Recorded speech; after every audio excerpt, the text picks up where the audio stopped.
want. Ask for all of it. Our system, our brain, and our body, it only knows to give us what we ask for. So you have to have the courage to ask for everything you want. The idea is, I think some people don't want to ask because then if I don't do it, then I'm going to feel bad and I'll feel like I didn't perform well and all of these other things. But what we want to help you do is set yourself up before you roll that ball to be in the very best place. We call it stack the deck. The very best place you could possibly be to roll the ball, and then whatever comes up afterwards is fine because you know you did your job. So we want you to ask for everything that you want, and we'll talk in a second here about the ladder. But the other piece that goal setting, when we set goals and things, it's what you want. It's still out here in front of you usually. Anytime we say we want, it means we don't feel we have. We're putting it out here. And this week, what I'd like to do is help you think about it a little different. Whatever goal you set for this week, your richly imagined future for this day, bring it into this shot. Every single one you throw, bring it in here. And if that's the goal you have out there, bring it in and you're going to make it real. Okay, so you're setting yourself up. We never know if it's our turn to win. Okay, but if it is your turn to win this week, you'll be ready because you'll have stacked the deck, you bring it in, and every single time you roll that ball, you'll have done exactly what you wanted to do the best you can today. Yeah, if you ask any of the people who won junior gold last year, I believe there was 6 or 8 champions, I think men and women, or girls and boys. If you ask any of them, I bet they didn't tell you they won because they got lucky or they weren't planning for winning. They planned for success. They took the goals that they had in control, and that's what they did. None of them were going to tell you that they didn't think they were going to win. They all had the mental outlook that they are here to win and they want to win, and that's the outlook I encourage you all to have. Now, all of us can't be champions. There's going to only be one champion at the end of the week. But have that intention to go for it. Set that bar high, and this is where I'm going. This is where I'm headed.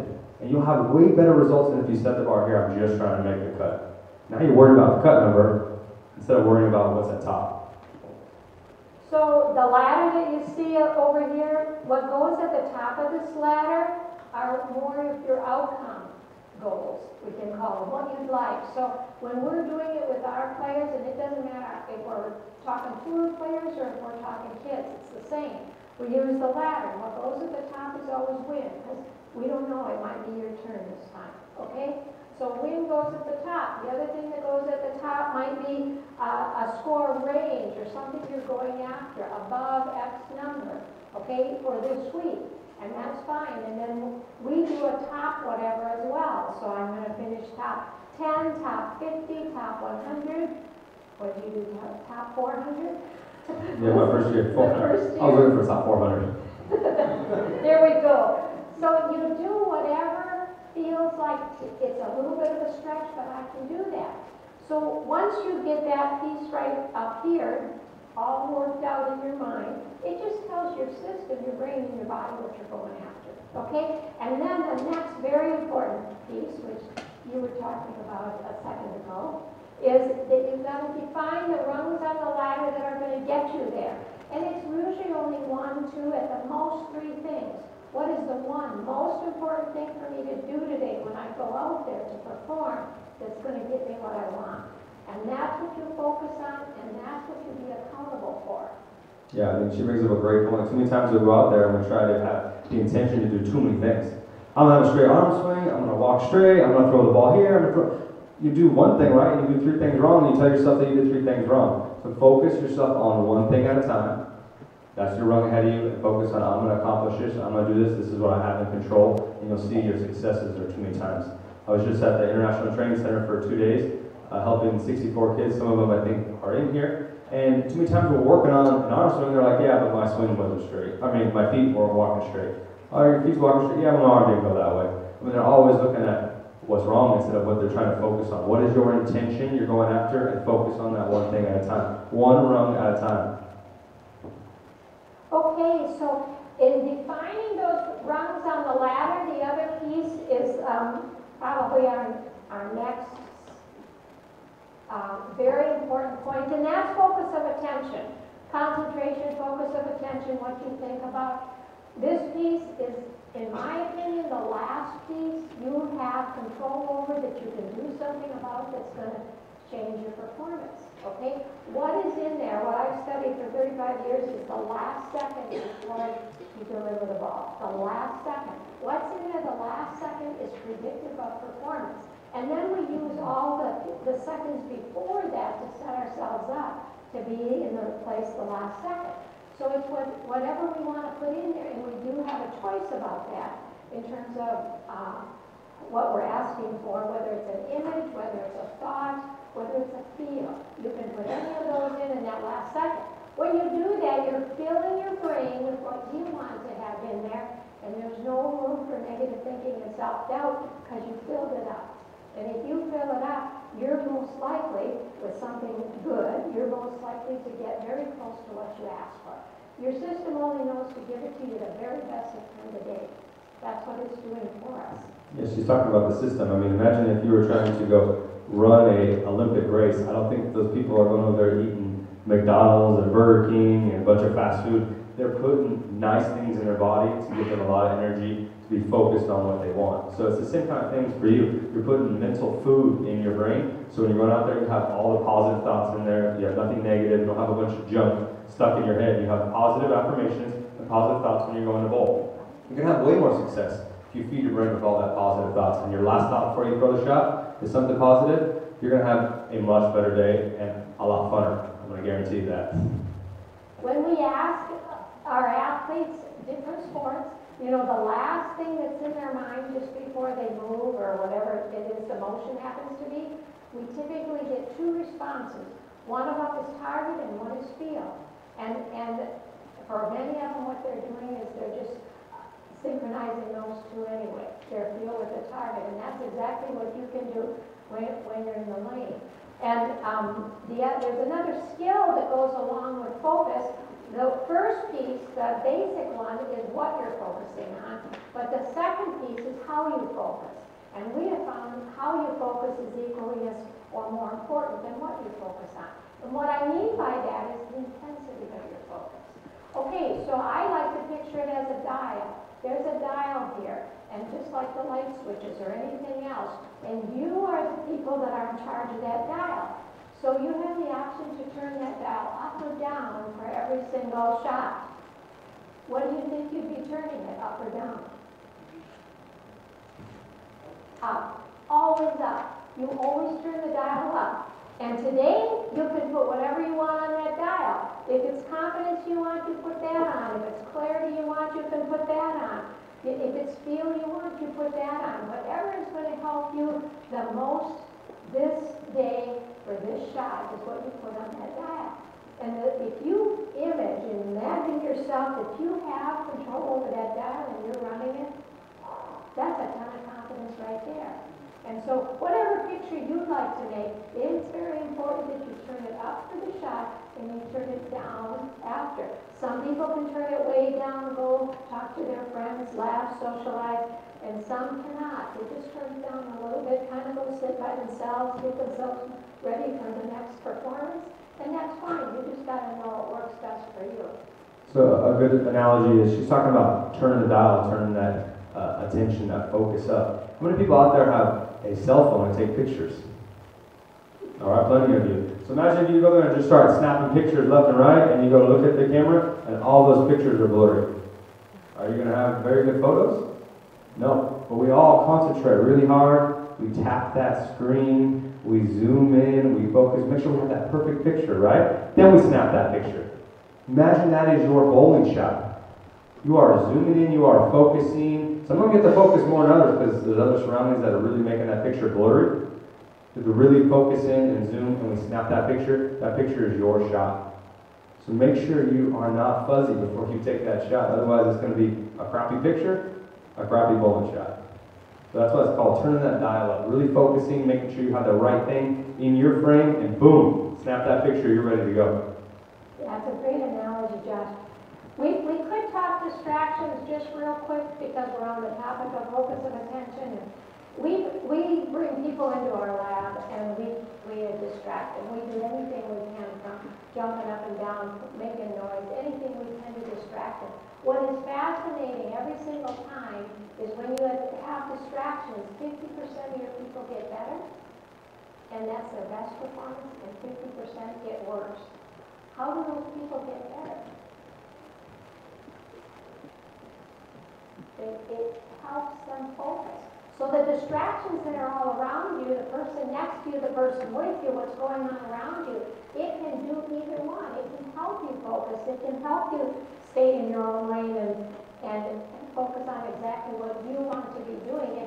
And we see it all the time. That's a choice, and that's a bit of a skill that you'll practice by turning that dial up and getting the performance that you want.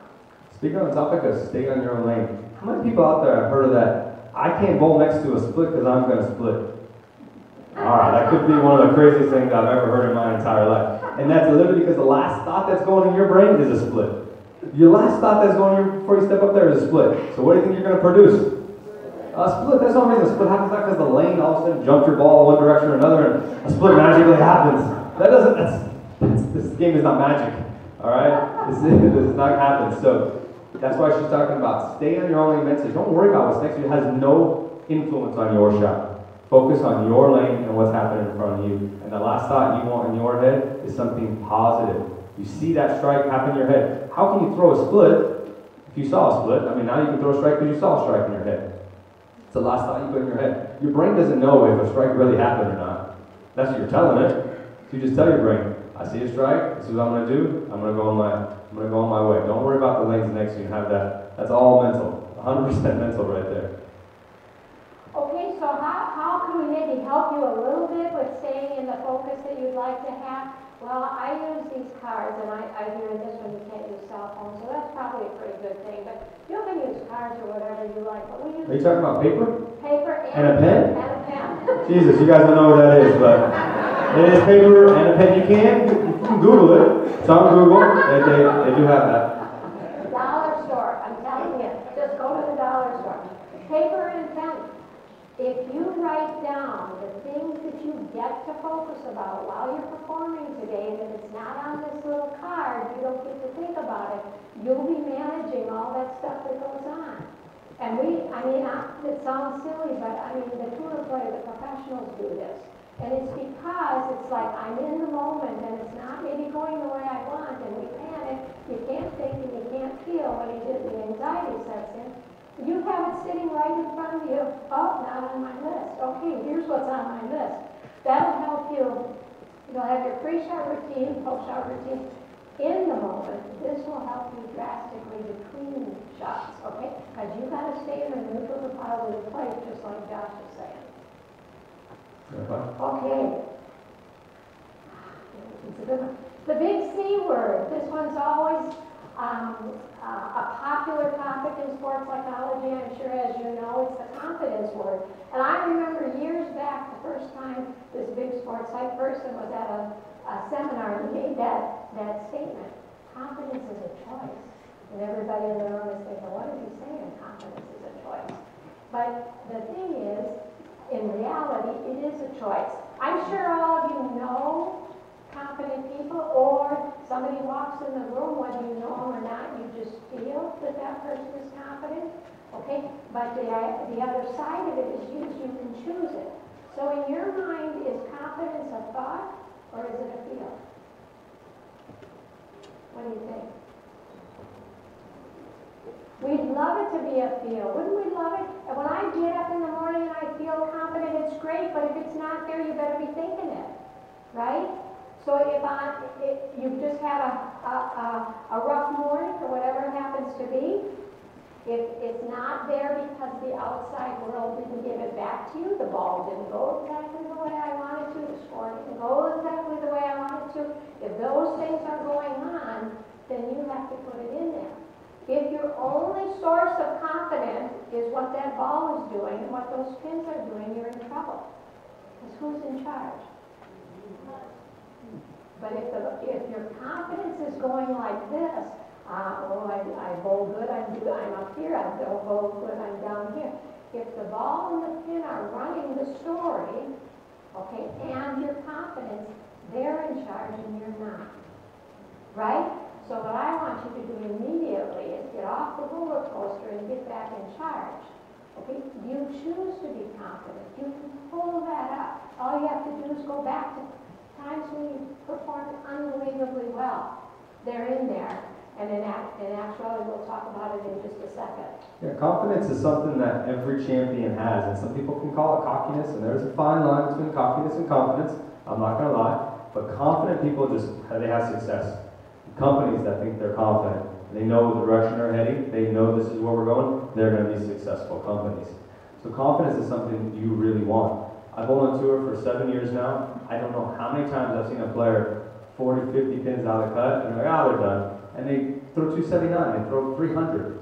They were nowhere near 279 or 300 the last 15 games. Where'd that one come from? Did they have a magical ball up here 15 games later? Nope. They said, I need something magical. They have a confidence, I'm going to move this parlay, I'm going to switch balls, and they bowl 279 or 300, and they make the cut. Then they have all this confidence, and they move their way up to the TV show. Probably happens almost every week. Person who has that confidence just soars to the top immediately. On the contrary, how many times have people led a tournament or been in the lead after 2 days, and then that third or fourth day it just starts going down? They lose. They start playing scared. You're not confident anymore. So you're like, I don't want to lose the lead. What should I do? I don't know what to do when you start playing scared. So you're not confident anymore. Whether you're in the lead or you're 50, 60, as long as you're not 101 pins out of that, because that would be a tough one to come back from. But as long as you're in that range, go for it. I can do this. I can bowl 279. I can bowl whatever your highest score is. I can do it. I've been there. I've done it. And that's where I am headed. So that is on confidence. I'm going to go back with one thing to attention real fast, and I just need one volunteer who wants to come up and say something real quick. You want to come up here? Come on. Hop it up. Perfect. What's your name? Adrian. Adrian, where are you from? Virginia Beach. How old are you? 10. What's your favorite? Pizza. See? Confident. You know all your answers, right? All right, Adrian. Who is your favorite sports athlete that you look up to? You answered pizza. Easy. This is an easy one. You look up to any bowlers? Who? Norm Duke. Norm Duke. So what makes Norm amazing? Why is he so amazing to you? What does he have? He has a great down and in play, which I like to play a lot. Okay, what else? Is he smaller and shorter like you? I think you're taller than Norm. I didn't say that. I think you're taller. All right, anything else that Norm has? What do you wish you had that Norm has? That down and in play. The down and in? Just stuck on one thing, down and in? What about, I think he has like 20-something titles? Do you want 20-something titles? Yeah. All right, let's give it up for Eddie. All right, so all the things he talked about was things, you can pick your own favorite athlete. Mine personally, Tiger Woods. Whether you hate him or love him or anything, the guy's unbelievable what he does. You can just see that confidence soar out of him when he's going up that leaderboard. People are scared, and he goes right to the top. So I think of all those attributes that Tiger has. He's confident, his swagger. People are scared of him. I think of all those things.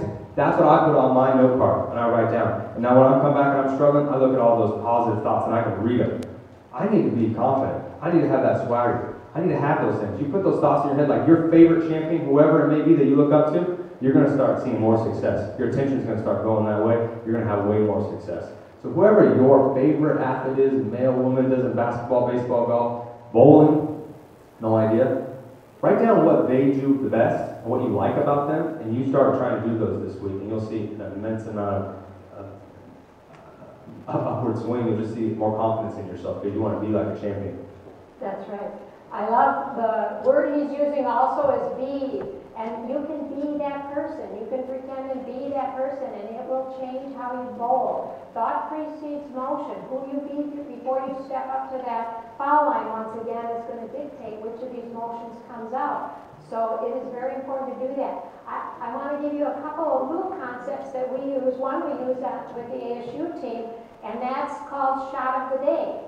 And every time we go out, the whole team knows that when we get done at the end of the day, we're going to go right down the line and we're going to have each person tell us what shot of the day was. So what do you think they're doing the whole time they're out there for 18 holes? They're watching for shot of the day, and here they have this tremendous shot, and we're looking for the next one. You know what's going to top that one? And if you started your performance that way, in the tournament and you're going for shot of the day and you just can't wait to tell somebody at the end of the day, your parents or whoever's with you, about shot of the day, that is a great place to be in, to be performing from. So shot of the day is a great one. And another one, here's our cards again, guys, but it's a good one. We do what's called a treasure box. And in your treasure box, what you do is you write down the best memories of your performances, wherever they were, who was around you, what you were doing, how old you were, anything that sticks out in your mind. You have them listed here. You put this in your bag, okay? You're not feeling so good, or things might not be going so well, you pull it out. And the reason is, it'll bring up all those good feels again. Here I am reading through my best performances. And inside, long-term memory, they're all in there. So we're going to bring them back up, and you'll feel good again, and you'll be able to go out there and perform better. Okay, treasure box, best shots. Be sure to write them down. Yeah, either your best shots or even best shots you've seen somebody throw, a professional. Probably the best shot I've ever seen in my life was 2011 U.S. Open. The P. Weber threw a strike to win by 1 pin. I'll never forget that shot. Now, whether he did some crazy antics afterwards, I don't know, but that shot was unbelievable. And if I ever needed something to win like that, I would think about that shot, because that shot made an impression on my life, and I'll never forget that shot. So you want to have those positive thoughts, and whether it be yourself, whether it be your favorite athlete, or maybe not your favorite, you remember those shots, write them down so they're in your treasure chest. There you go. Okay, self-talk. Self-talk's a big one. So we just mentioned that you probably can't control all those thoughts that come into your head. Somebody kind of puts on that tape and then starts going in there. Okay, but the thing is, you don't have to listen to it, but do you control your self-talk? Do you control what you say after it comes in? And the answer is yes, definitely. You control. You got those voices going anyway. You might as well have them work for you instead of against you, right? We got that dialogue going in there. We all have them, and there's more than one. Okay, so the thing is, if we can kind of start identifying and figure out who's talking and who's in charge, we can decide if that's the person we really want to have in charge. Yeah, I think the best analogy is, you've seen so many times on movies, on cartoons, they always have somebody talking, there's the angel and there's the devil. And they're both saying something to you, and it's like, who do I want to listen to? Who should I listen to? And Dave can attest to this. He's listened to the devil a couple too many times in his bowling career. But that self-talk, you're feeding that negative information in there, you got to feel like, I'm kicking the devil off. I'm not letting him talk to me today. I'm listening to this guy on his shoulder or this gal on his shoulder. I'm not going to let that positive thoughts, the things that I should be listening to, come to my head. Self-talk is one of the biggest things I see out of bowlers, especially youth bowlers. They talk to themselves so bad and so negatively, and it feeds on, goes to the adult level. If you talk to yourself bad now, it's only going to get worse as you get older. How many people bowl high school bowling? Any college bowlers? All right. So let's just say your opponent or your teammate comes off the approach. They just got 9. Do you say, "Hey, you suck"? Do you say that to them? Nah, maybe unless they're your really good friend, you want to joke around. But most of the time you say, "Good shot, good job, pick it up." Or maybe they leave a baby split. You say, "You can pick this up. I've seen you pick it up. You got it." That's self-talk you're telling them. So why don't you tell yourself that when you're bowling? Why do you tell yourself that you suck when you get 9? Why do you tell yourself that you suck when you get something else? You don't tell that to somebody else. So whatever you think you're going to tell somebody else, you need to think you're talking to yourself at the same time. Feed yourself that positive thoughts when you come off the approach. We're all not going to throw perfect shots. None of us. That's just fact. You're not a robot. Even robots don't strike every time. So give yourself some positive talk. That was a good one. All right, that wasn't your best, but I'm going to do better next time. Come off the approach. Think of you're talking to a teammate. That's the best analogy I can think of. You would never tell your teammate curse words at him. You would never tell them they suck. So try to feel like you're talking to yourself when you're coming off the approach. Or pretend you're talking to a teammate when you're coming off the approach this week. Fred Schumacher is a sports life type person, and he's got some of the best information on self-talk. And he tells us that everybody's got that little guy in their head. Every one of us has one, and they have their lines that they go through and they say, okay? And the thing is, we sit there and listen and believe them. You know, we believe it. And his point is, it could be somebody that just walked in off the street into the bowling alley and knows nothing about bowling, and they're saying you can't score and you can't beat this guy and you can't do that, and they don't know anything about bowling. We assume it's us, okay? But the thing is, it doesn't need to be. It doesn't, and we don't want it to be. We don't want to own that voice in our head. So the idea Don't own it. So where are you going to go instead?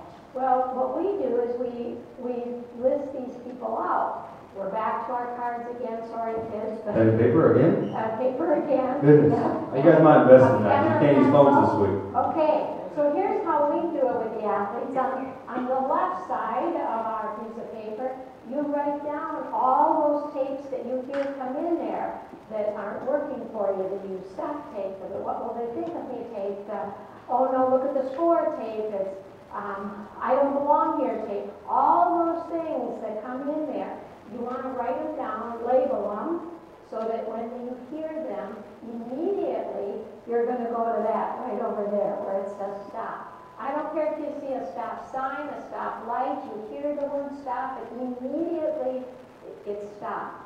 I didn't come here to do this today. I'm not going to do this. I'm not listening to you today. That's enough. It's that guy off the street that doesn't know what he's talking about. Okay? Now, you can put the stop in there. That's an easy one. But if we don't put something strong in next, what's coming back? That guy off the street, he's back again. Right. So the thing is, we've got to have something to put in there. New tapes, new things to go to. So let me give you some ideas of where you can go to replace those other ones. Okay, you already hit on one, Josh. You asked his favorite food. And pizza's probably the answer I get more often. I got Chipotle. I don't know about anybody else. I love some Chipotle. Oh yeah, Chipotle. Okay, number one that's always on our list with, I don't care if it's professional athletes or kids, is what's your favorite food? And when you think about your favorite food, you can almost taste it, where you like to eat it, how you like to fix it, whatever it is. That will fill up this brain with something that's going to keep you occupied and at the same time help you feel good. Okay, so number one is food. Where else do you go? Number two is a song.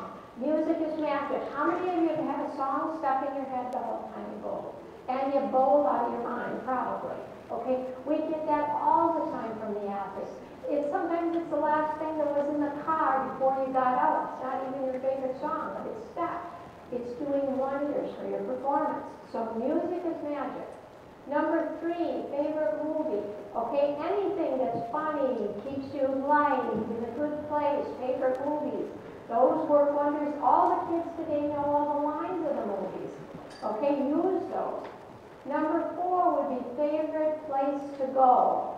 I don't know if it's home, bowling alley, beach, mountains, anywhere, out with your friends. It doesn't matter, the mall. Whatever it happens to be. That's number four. You can go there just like this in your mind, and you will change what's going on in here. Last one, favorite person to be with. It can be your dog, but it's going to be anybody that keeps you light, happy, in a good place. Somebody funny. Funny's great. Okay, that will always help you with your performance. So now you've got 5 places you can go instead of you stop, right?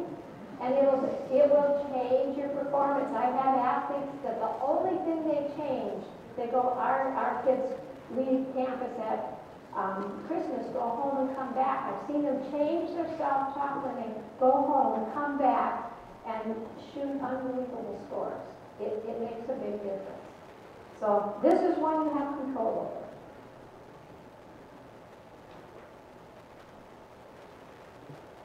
That's Dave. Yeah. Okay.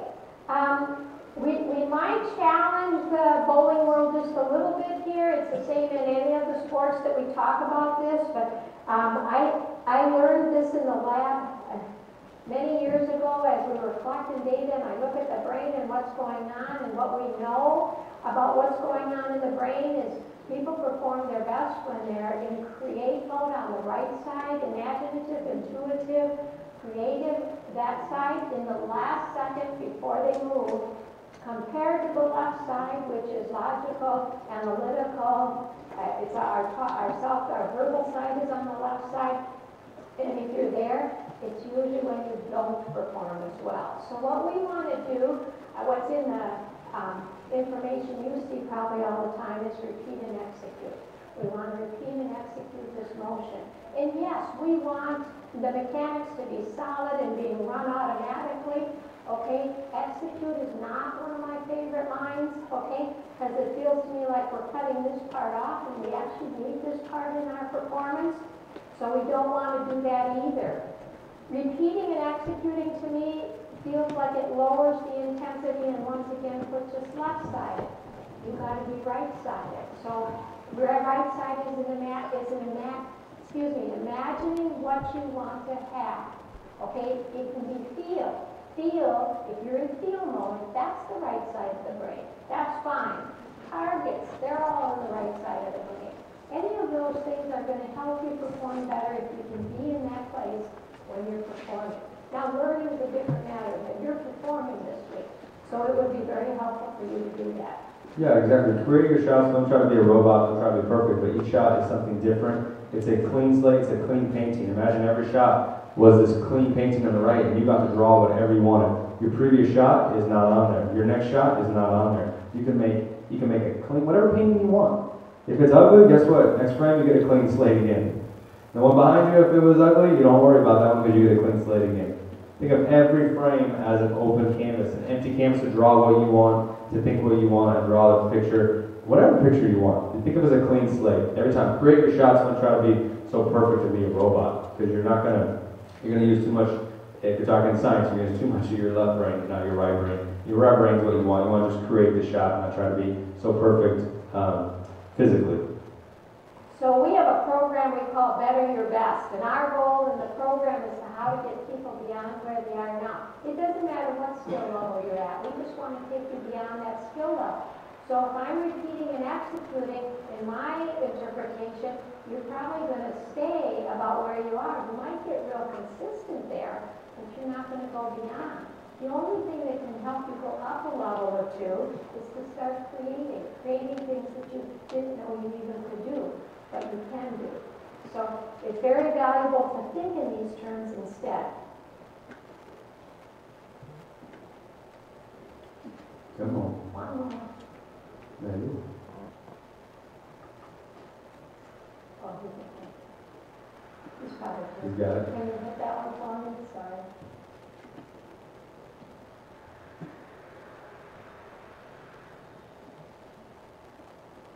Maybe. Maybe not. All right. Control what you can control. This is a great topic to talk about this week. We can't control what our max score is. We can't control if we're going to bowl 300. We can't control who we're going to bowl with. We can't control what oil they put out. We can't control the temperature of the bowling center. We can't control the approaches are sticky or slippery. Those are things we can't control. So this week I want you to focus on things you can control. You control what spin you put on the ball, rotation, how fast you throw the ball, how fast your approach is, how smooth it is. Those are things that you can control. So this week I want you to focus on things, try to focus on things that you can control. Don't worry about the end result. The end result will come as long as you focus on things you can control. Those are things that we can change. If we don't want to throw the ball slower, we can control that. The lane's not going to control that. If we want to throw the ball with more rotation to get more back in, we can do that. We don't have to worry about the lane. Just worry about things that you can control this week and stop trying to worry about things you can't control, because they are going to change every day, every minute, every hour. If you get on a pair with somebody you don't like, you can't control that. You're still going to have to bowl with them. If they unfortunately smell, you're still going to have to bowl with them. So just kind of deal with it. You can't control those things. So worry about what you can control, and you're going to have a much better week and something a lot more fun. That's for sure, because you're trying to control things that you can't control. Here we talk about pre-shot and post-shot routines. How many people have a pre-shot routine? Slowly, hands are going up. All right. If you don't have a pre-shot routine, I encourage you to get one. One for myself. I use the same towel. It's got to use the exact same side of that towel. I can't use the other one. I spin the ball about 4 times now. It used to be 3. Now it's 4 times. I set the towel down in almost the exact same spot every single time, and I go to bowl. If something messes up, I don't just come off the approach and start again. I come back, get my towel, wipe it off, and start again. What it does is it puts that same thought in your head every single time. I've been here. I've done this. I've been in this position before. This is no different. The lane's in front of me, spun the towels. It's just like I practiced at home last week. There's no difference here. But if you don't do those things, your brain feels like, where am I at? I'm in a stranger's house. I've never been here before. Where's the bathroom? Where's the room? Where's the kitchen? I don't know where anything is. But when you're in your own house, because you've been there a bunch of times, right? You know where everything is. If the lights were off, I bet you could all walk through your house with the lights off, because you know exactly how many steps it takes to get somewhere. Because you've been in that routine forever. So it's the same thing with a pre-shot and a post-shot routine. As you get into a post-shot routine, a lot of people don't have a post-shot routine. That's all right. Learn to develop one. Whether you come back and sit in the same chair every time, you set your towel in the same spot every time, you get a drink the same way. You're developing just routines while you're going, so you feel like you're in the same place every time. So it really helps to develop those. And that's excellent because it helps your whole system relax when it gets the same information in the same order every time. And now you can focus on what you want to do in terms of your performance. Josh just mentioned a ton of them. Post-shot routine is very simple. There's only 3 things in a post-shot routine. Number 1 is release. Release is usually emotion. Something's going to come out, okay, most of the time. If it's positive, that's great. We want to anchor it, thumbs up, a little smile, something, so that it stays in long-term memory. It's okay to smile and be happy when you get a strike. Just like you want to get mad when you don't strike, which is a post-shot routine because you're letting expression out. I'm not condoning kicking ball returns or doing anything like that or kicking bags, all right? But showing some expression, good or bad, is good. That means that you've let the shot go. If you don't let it go, if you don't show expression, happy or sad, it's bubbled up inside of you. What happens when stuff bubbles up inside of you? It explodes. That's not good. So we need that pre-shot and that post-shot routine. Okay? Give yourself a high five. I mean, mentally, high five. If you get a strike, it's okay. Brooklyn's are good too, you know. They still count as a strike up there, so still be happy with those. Don't be upset.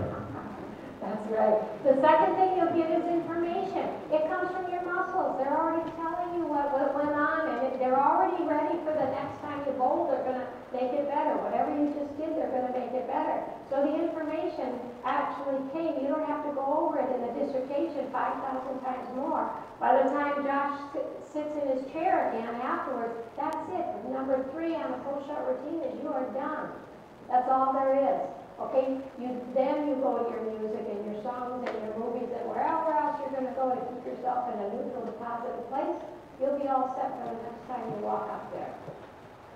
Okay, I want to say one last thing on this topic here, because we're talking about being in control, and it's the perception of being in control, and it's something that we love to be in control.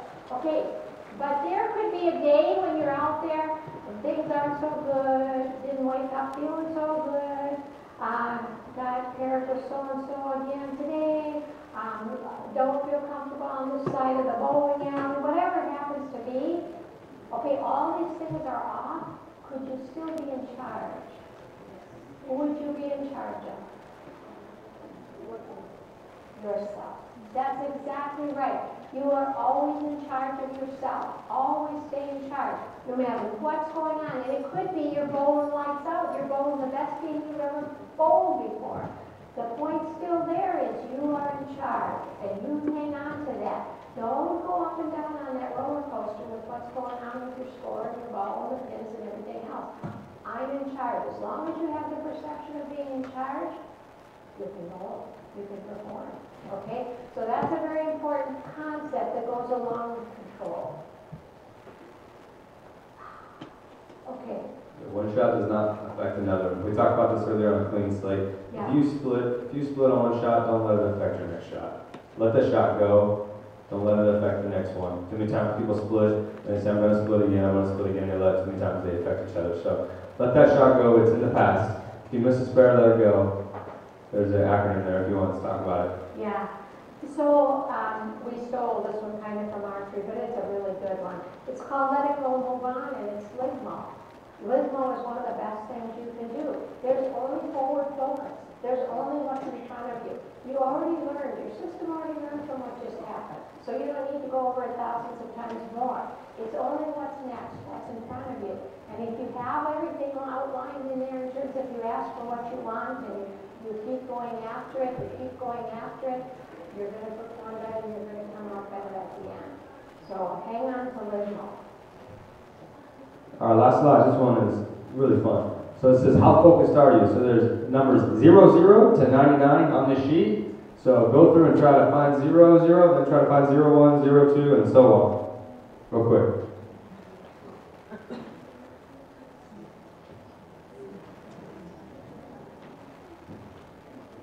All right, let's stop. Let's talk about something else for a second. I said stop, I hear people counting. All right, let's stop for a second. So what this is, how focused are you? Say I'm a text message, right? You guys are doing something, text message goes off, what'd you do? You lost focus, right?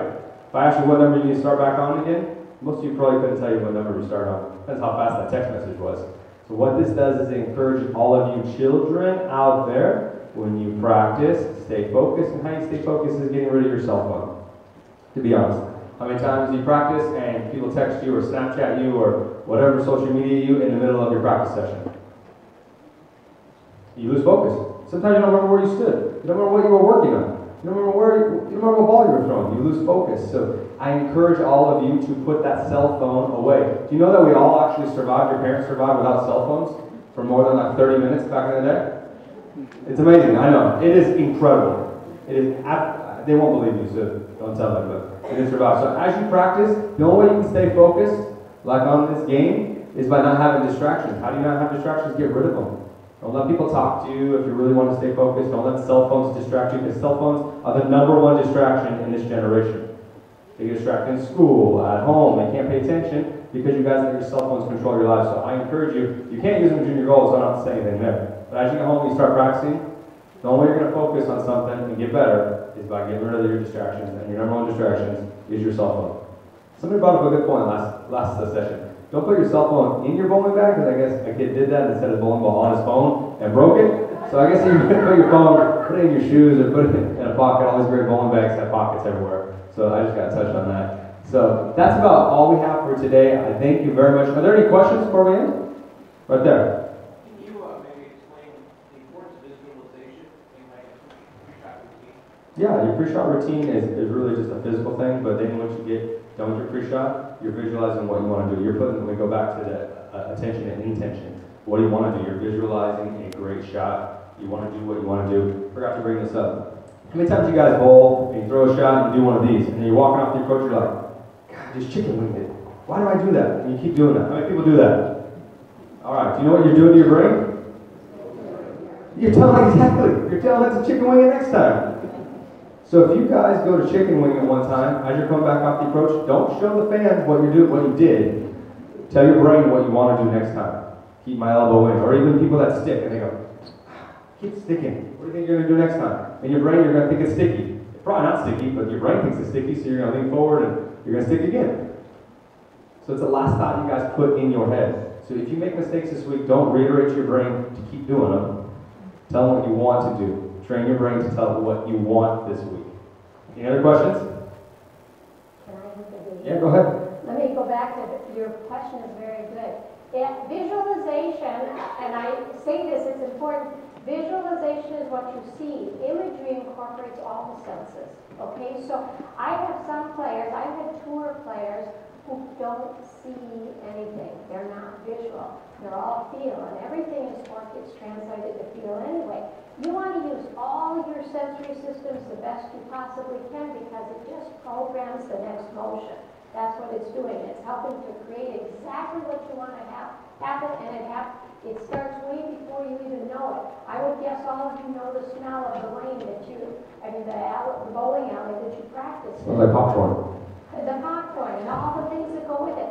You bring all of that into where you're at, and especially when you've been successful, and it's going to feed into helping your performance. So visual, and if you don't see and you want to, you practice it. You throw a ball and then you close your eyes and you play it over again, just like you would see it on TV. How many people watch Danielle McEwen? You watch her on TV or Extra Frame or one of those. Do you know what she does before every shot?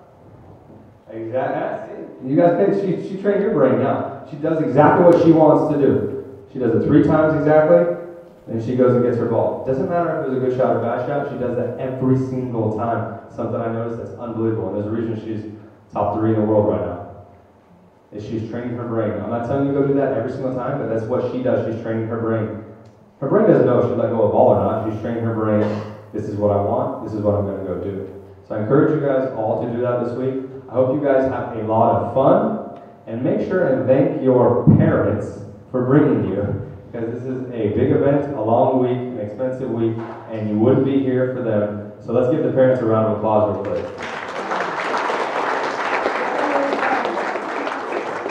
If there's no other questions, I thank you very, very much for your time. Have a great week. We do have books for sale out front if you want. And you are actually able to use your book while you're bowling this week. It's not a phone. So if you guys want some paper or pen, you guys can actually use your book this week. Thank you very much. Have a good rest of the day and a good opening ceremony.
Check. Okay.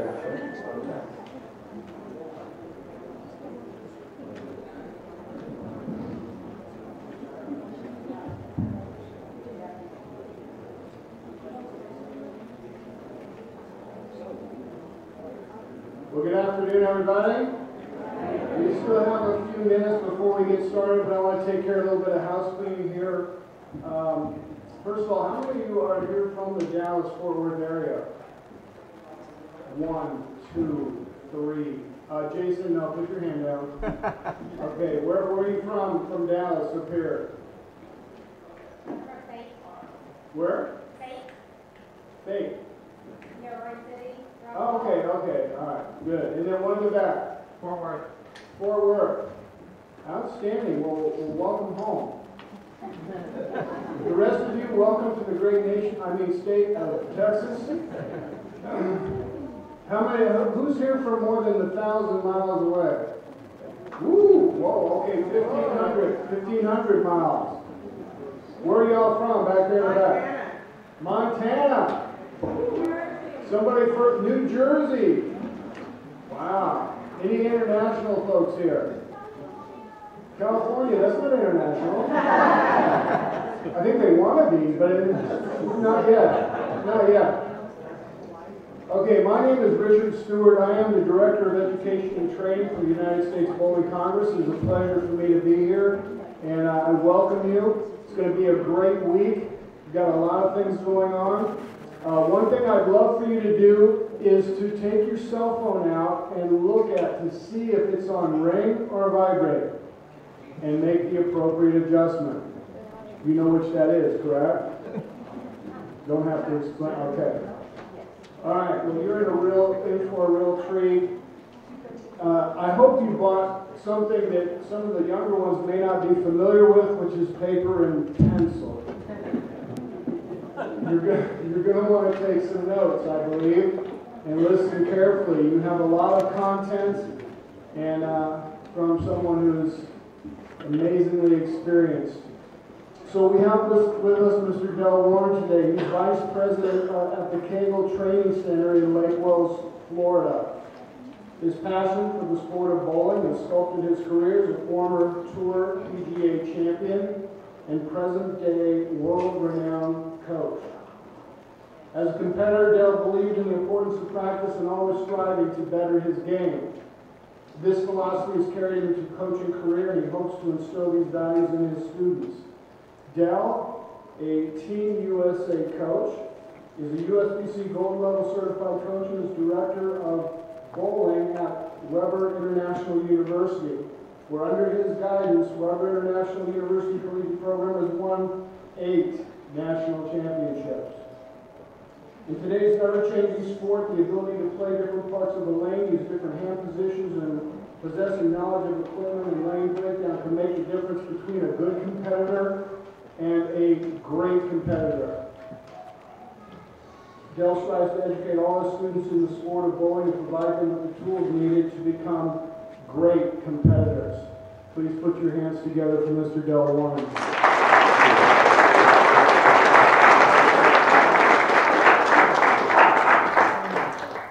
Didn't know I did all that stuff. Being I'm a little older, right? Okay, well, I started out, I appreciate you guys coming today. Every day you're going to be incredibly busy, and you're about to embark. How many first-time junior gold people do we have here?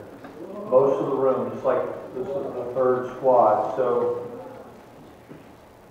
what I'm trying to do here today is if you can get 2 ideas that can help you for this event, and 2 ideas that can help develop your game. After my last seminar, I had a young man come up to me and say, I attended your seminar here last year, and it's the thing that helped me the most through the whole year. I want to thank you very much. And as a teacher, that just meant the world to me. And I know how long I've got about 10 hours into the presentation of personal time to structure this so that you can get something out of it now and after the tournament, if that makes sense. So try to pick 2 ideas that you can use now. There's this information is really about a 3-day seminar. condensed in an hour. So it's a lot of information. All right? And you're going to be overwhelmed, first-timers. You're going to be overwhelmed.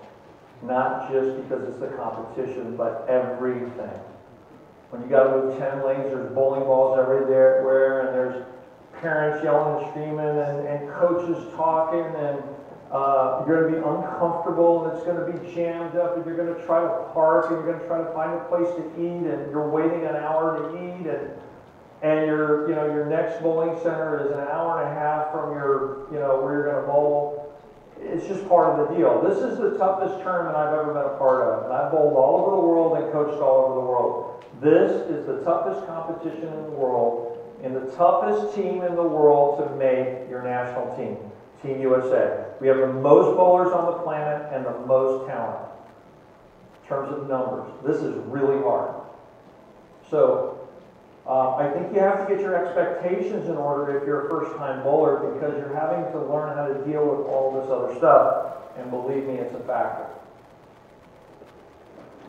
All right, so just a little bit about the training center. I get to go to this place every day for 12 years. I am just the luckiest guy in the world, and I get to work with these knuckleheads, every day. And I'm telling you, this is the best coaching staff in the world. We play a lot of golf together. We have a lot of fun together. We talk golf and bowling. That's it. Do we have a life, right? So Coach Reed, he's been to the training center 2 years longer than me. Done a whole bunch of stuff. He was the head of the PBA truck. He bowled on tour. He's a USBC gold coach. And he's won 5 national championships with Weber. Ruben Garagosian, I hired him 3 years ago. It took 3 years to convince my boss, Chris Chartrand, the CEO, that we need to hire this guy. He is an international renowned coach. Most people in the States don't know who Ruben is, and the international scene they do. He is in the World Coaching Hall of Fame. There's only 5. Okay? He and his partner sit down. Rick Wilsey's been with the training center about 7 years now. He's already taken his final for his gold. He's trying to find out if he's passed. I think he's going to do very well. You're going to read something really quick about Rick Wilsey getting his gold. And then finally, my last hiring, Alex Zhirkov from Russia. He is the former team national coach for Russia, and he's the inventor of the torch. Any of you guys bowl on the torch? That's the guy that invented it. He wrote all the Russian Bowling Federation bowling manuals. He's got a master's degree in optical electronics and teaching. And if you've ever had a lesson with him, he is absolutely incredible. We got some thumbs going up over here. Click. I have a new clicker because we've been having a problem. So I'm either going to wave to him or I'm going to click to him. Another click. All right, so it's been around since 1997. About a year and a half ago, we had a complete overhaul. I worked for some owners that just love bowling and love competitive bowling. They sunk about another $350,000 into this place because it needed a little TLC, and we updated our technology. And it's where all the chemical products are developed, by the way. This is a research facility for bowling. It's not just where you come and train. It's a place where we're constantly researching bowling. And if you read the airwaves yesterday, we just hired Neil Stremmel, who's the former executive director, I think is the technical director. I don't want to get his title at USBC wrong, but he's a pretty higher up at USBC. And we just hired him. And I remember me dealing with Neil in my ball days when I was president of track and at AMF. And we're so thrilled to have him. His job is going to be researching the sport at another level. If you know his background, he used to be like a nuclear scientist and used to work in that industry. So super smart guy, but he also grew up in a bowling center. His mom and dad owned a bowling center. So I'm looking forward to that. And we train hundreds of professionals, the best in the world, from beginners, national teams. We just had Team Sweden in about 6 months ago. I got a chance to work with Jesper. Pretty interesting guy, 600 and some RPMs.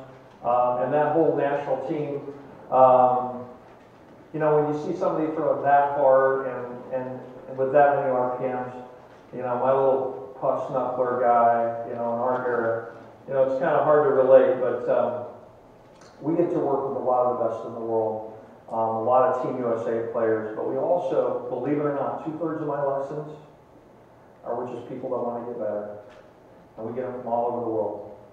And we got Disney right up the road, so a lot of times, the parents drop the kids off, or vice versa, the kids drop the parents off, that kind of thing. All right, keep going. All right, and probably the most unique thing about this place is the people that work there. They're all former bowlers. And the foundation is built to study something called topography. Now, 10 years ago, that word did not exist. And this came out of the vision of John Davis. Topography just basically says the shape of the lane. And in coaching terms, and in today's bowling neighborhood with the better players, they're always looking at ball reaction with topography of the lane. As a matter of fact, I just came back from the Team Masters, which we've sponsored now for 20 years. And I have the topography of every lane in the South Point Bowling Center. All the lanes. All I have to do is go online, it's right online, put it downloaded in my phone, and I could see all the differences between all the lanes. When I coached at the World Championships with the Dominican Republic, that particular venue, Kegel went in and measured all the topography and provided that information with the coaches.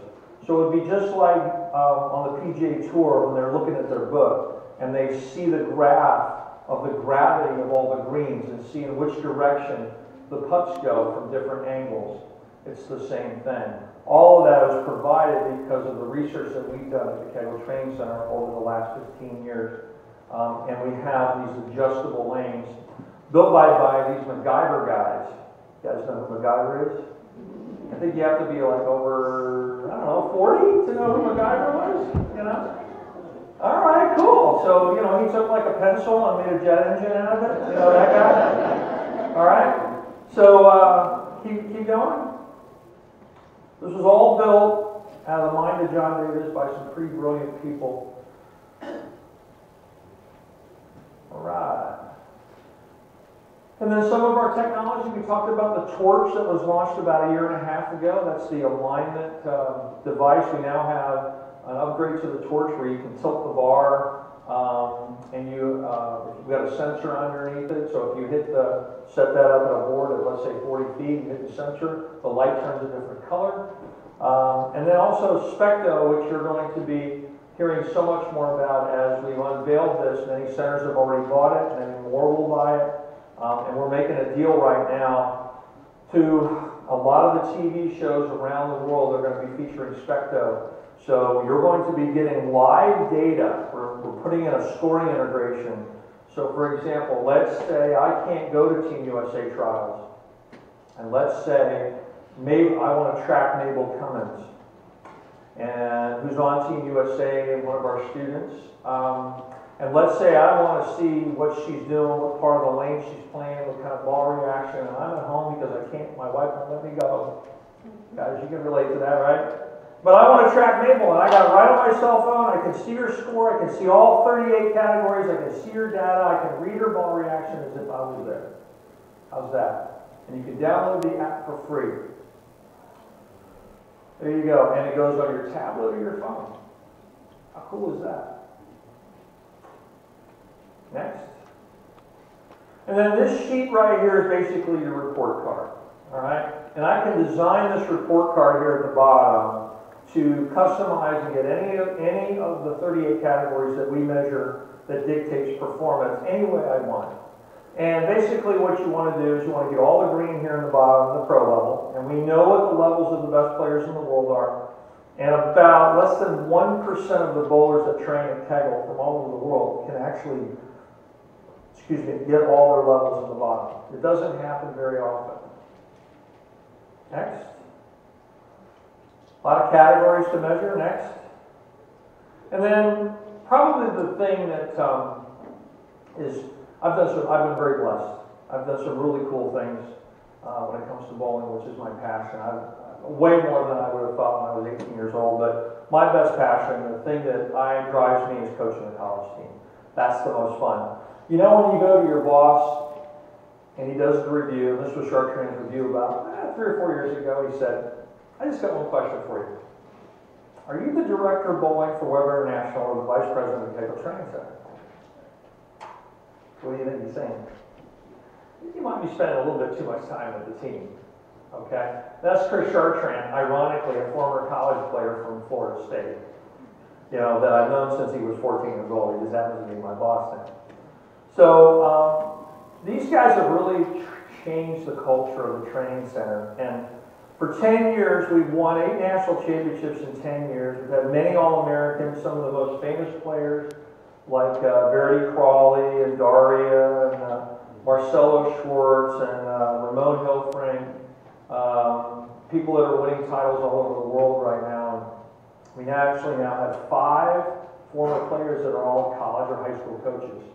We have 9 employees that actually work at Kegel. They got their degree, sometimes with their master's degree, they work throughout Kegel. And we have 2 of them that work for ball companies already in a very short period of time. Really, really proud of that. More so than winning the championships. Winning is a lot of fun. I have to admit, winning is a lot of fun. But we're really proud of these guys, and we've been sponsored by EBI all 10 of those years.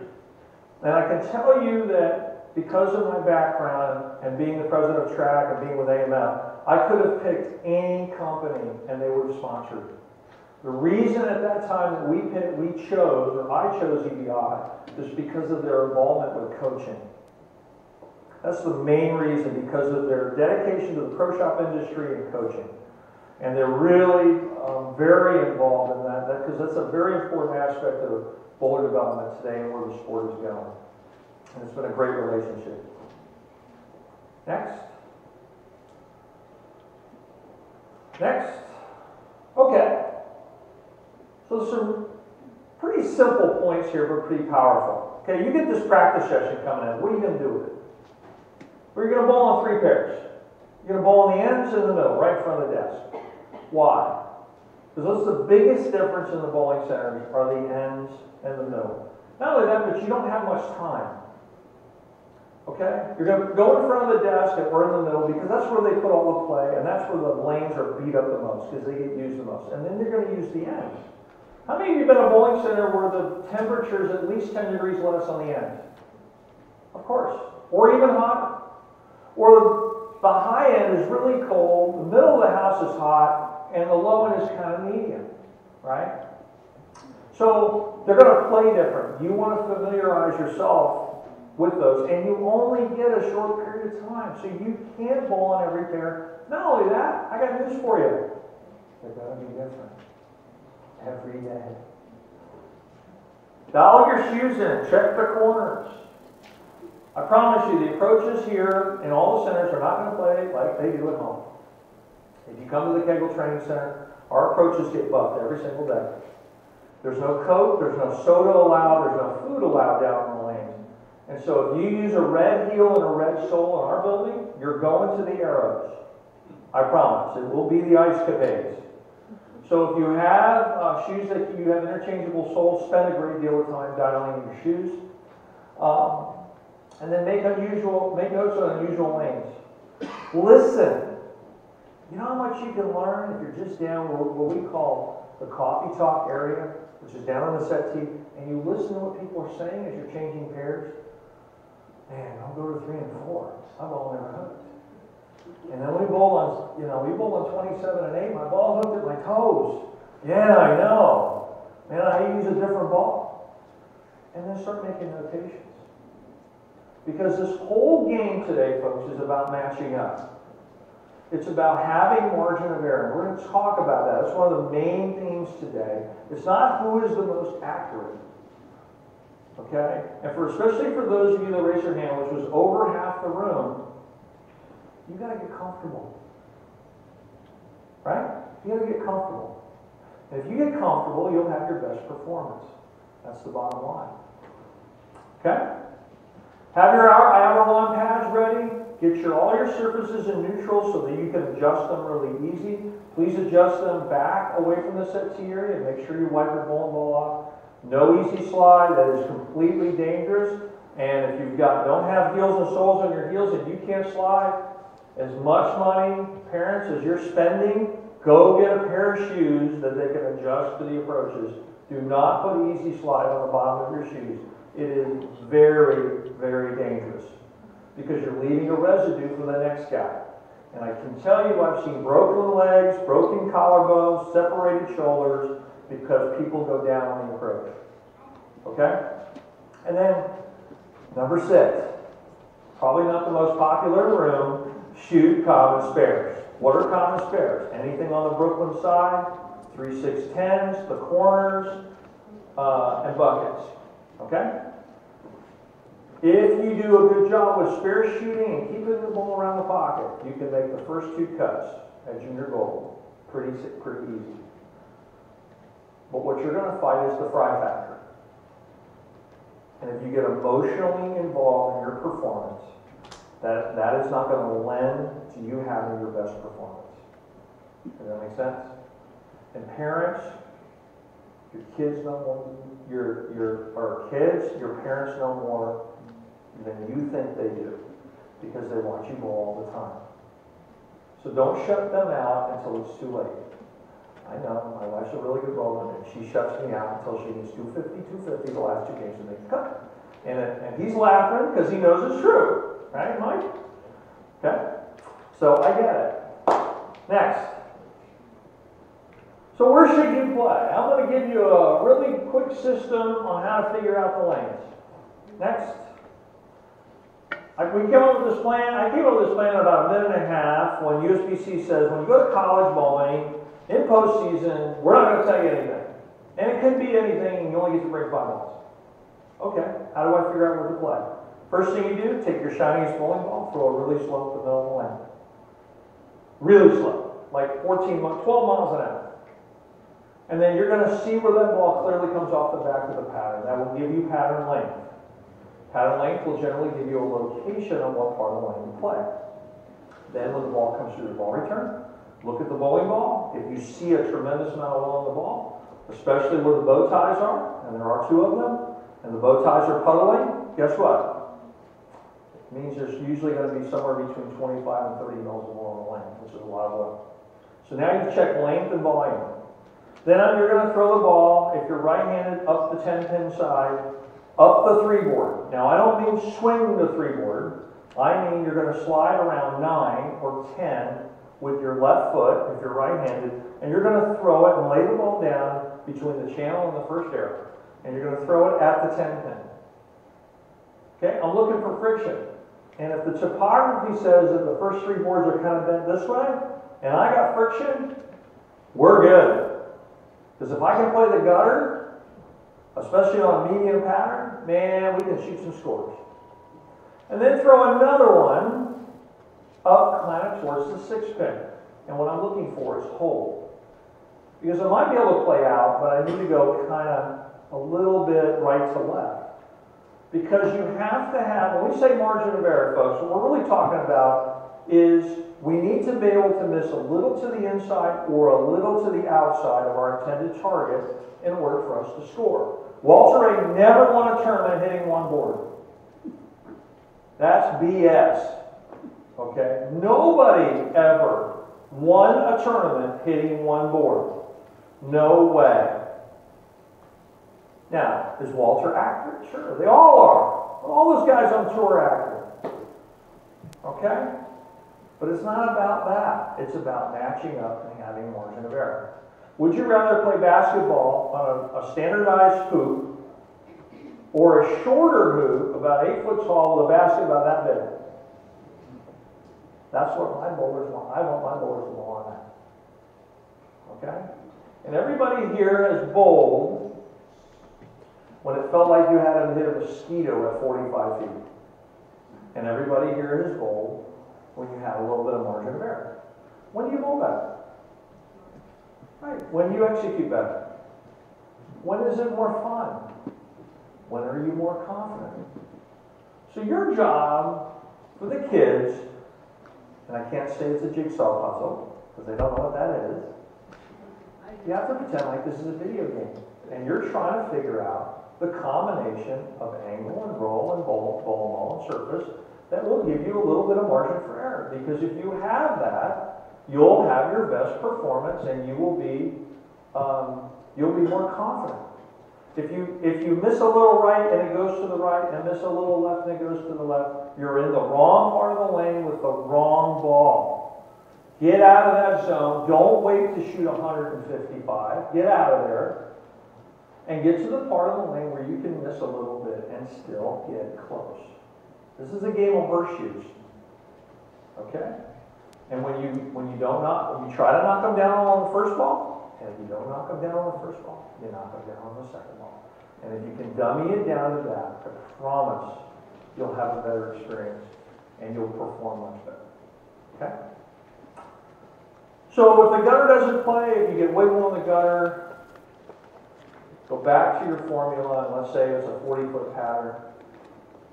Take the formula pattern length minus 31, which is 40 minus 31 is 9. So I'm going to be playing around 9, 10, 11, 8, 9, 10 down the lane. Okay? That formula works 85-90% on sport pattern. What you're doing to check the corners has to do with that topography thing, okay, that we'll talk more about. There again, PL minus 31 equals the board at the end of the pattern. And Neil Stremmel, who we just hired, okay, is the guy that did all the research initially at USBC when he came up with that formula. And it has to do with the length of the pattern versus how far away from the head pin or the pocket the ball should be. And I love this graph because basically at the end of the pattern where the oil meets the dry lane, that's called the exit point. Okay? And you can see here by this illustration, the longer the pattern, the more the exit point moves towards the head pin. The shorter the pattern, the more the exit point moves towards the gutter. Okay? Next. And then one more click, this just shows you that the different styles. So let's say it's me, and I'm throwing a purple hammer, and I'm throwing my reliable GB2, and I'm a little bit straighter player. I throw the ball a little more like Walter and Norm and all the old guys, right? This is me. This would be more like Andrew Anderson, right? And this would be more like Tommy Jones.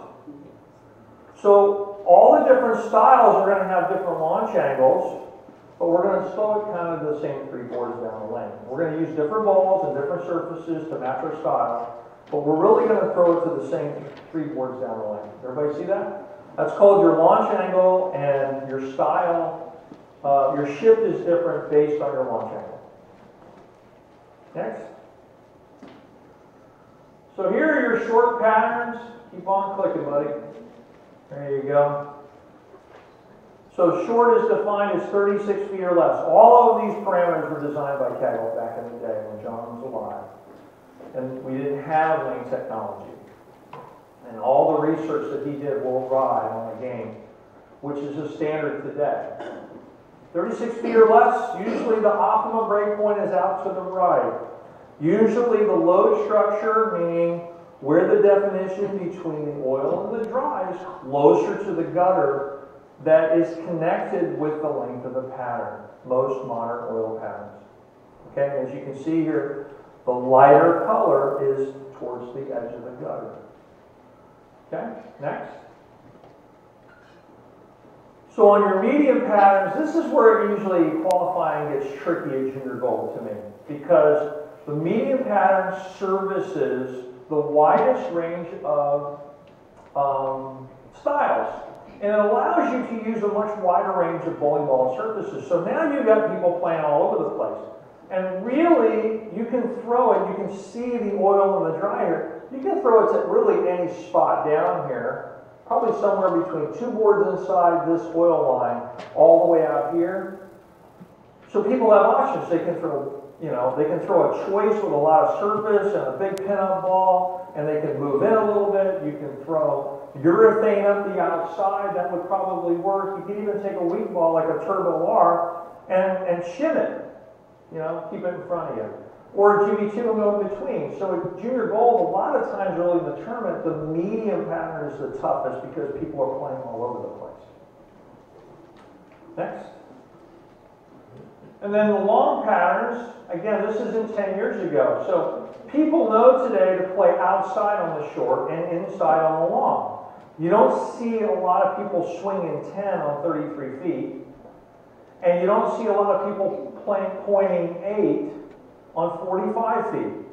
There are some, but because we live in the information age and there's a lot better coaching and all this information has been pretty consistent around the world now, a lot of the patterns, again, look at the load structure. It's narrower and closer to the center of the lane. If notice how this lines up with the 3-pin on the right side and the 2-pin on the left side. Your angle is going to be somewhat at the 3-pin on the right side and the 2-pin on the left side. We don't want to hook the ball a lot on short. We want to keep it in front of us, right? And a lot of times I want to start left of the head pin and just kind of shim it down here and catch these 3 boards down the end. I don't want to swing it to it because I don't have a lot of friction on the back end. So the ball really can't be right of the, really if you're anywhere near that dark board, if you bowled on Pro-Am lane, that's the 10 board, that's too far right on long. You got to be inside of that most of the time. Click. So, trying to get you to understand when we say ball reaction and having margin of error, it's really simple. So, everybody here bowl on half shot every day, right? Bowling proprietor wants you to bowl in his place. So, all the local guys are battling who has the highest scores. So they got a lot of ball in the middle and very little on the outside. It's very defined where to play. So if I miss inside, the ball backs up to the friction. If I miss outside, the ball hooks to the oil. That is kind of the concept. The same concept that you're going to do on sport, it's just that you don't have as much margin. So you're still looking to miss in a little bit and have oil inside of you so that the ball kind of falls back and you can leave a 4-pin or trip a 4. Or if you miss to the right, you've got a little more friction to the right and the ball has a chance to come back and hit light and carry a switcher. If you miss a little bit right and it doesn't hook and miss a little bit in and hooks early, you're playing the wrong part of the lane. You've got to have one or the other. You either got to be able to miss a little left or miss a little right to have ball reaction, okay?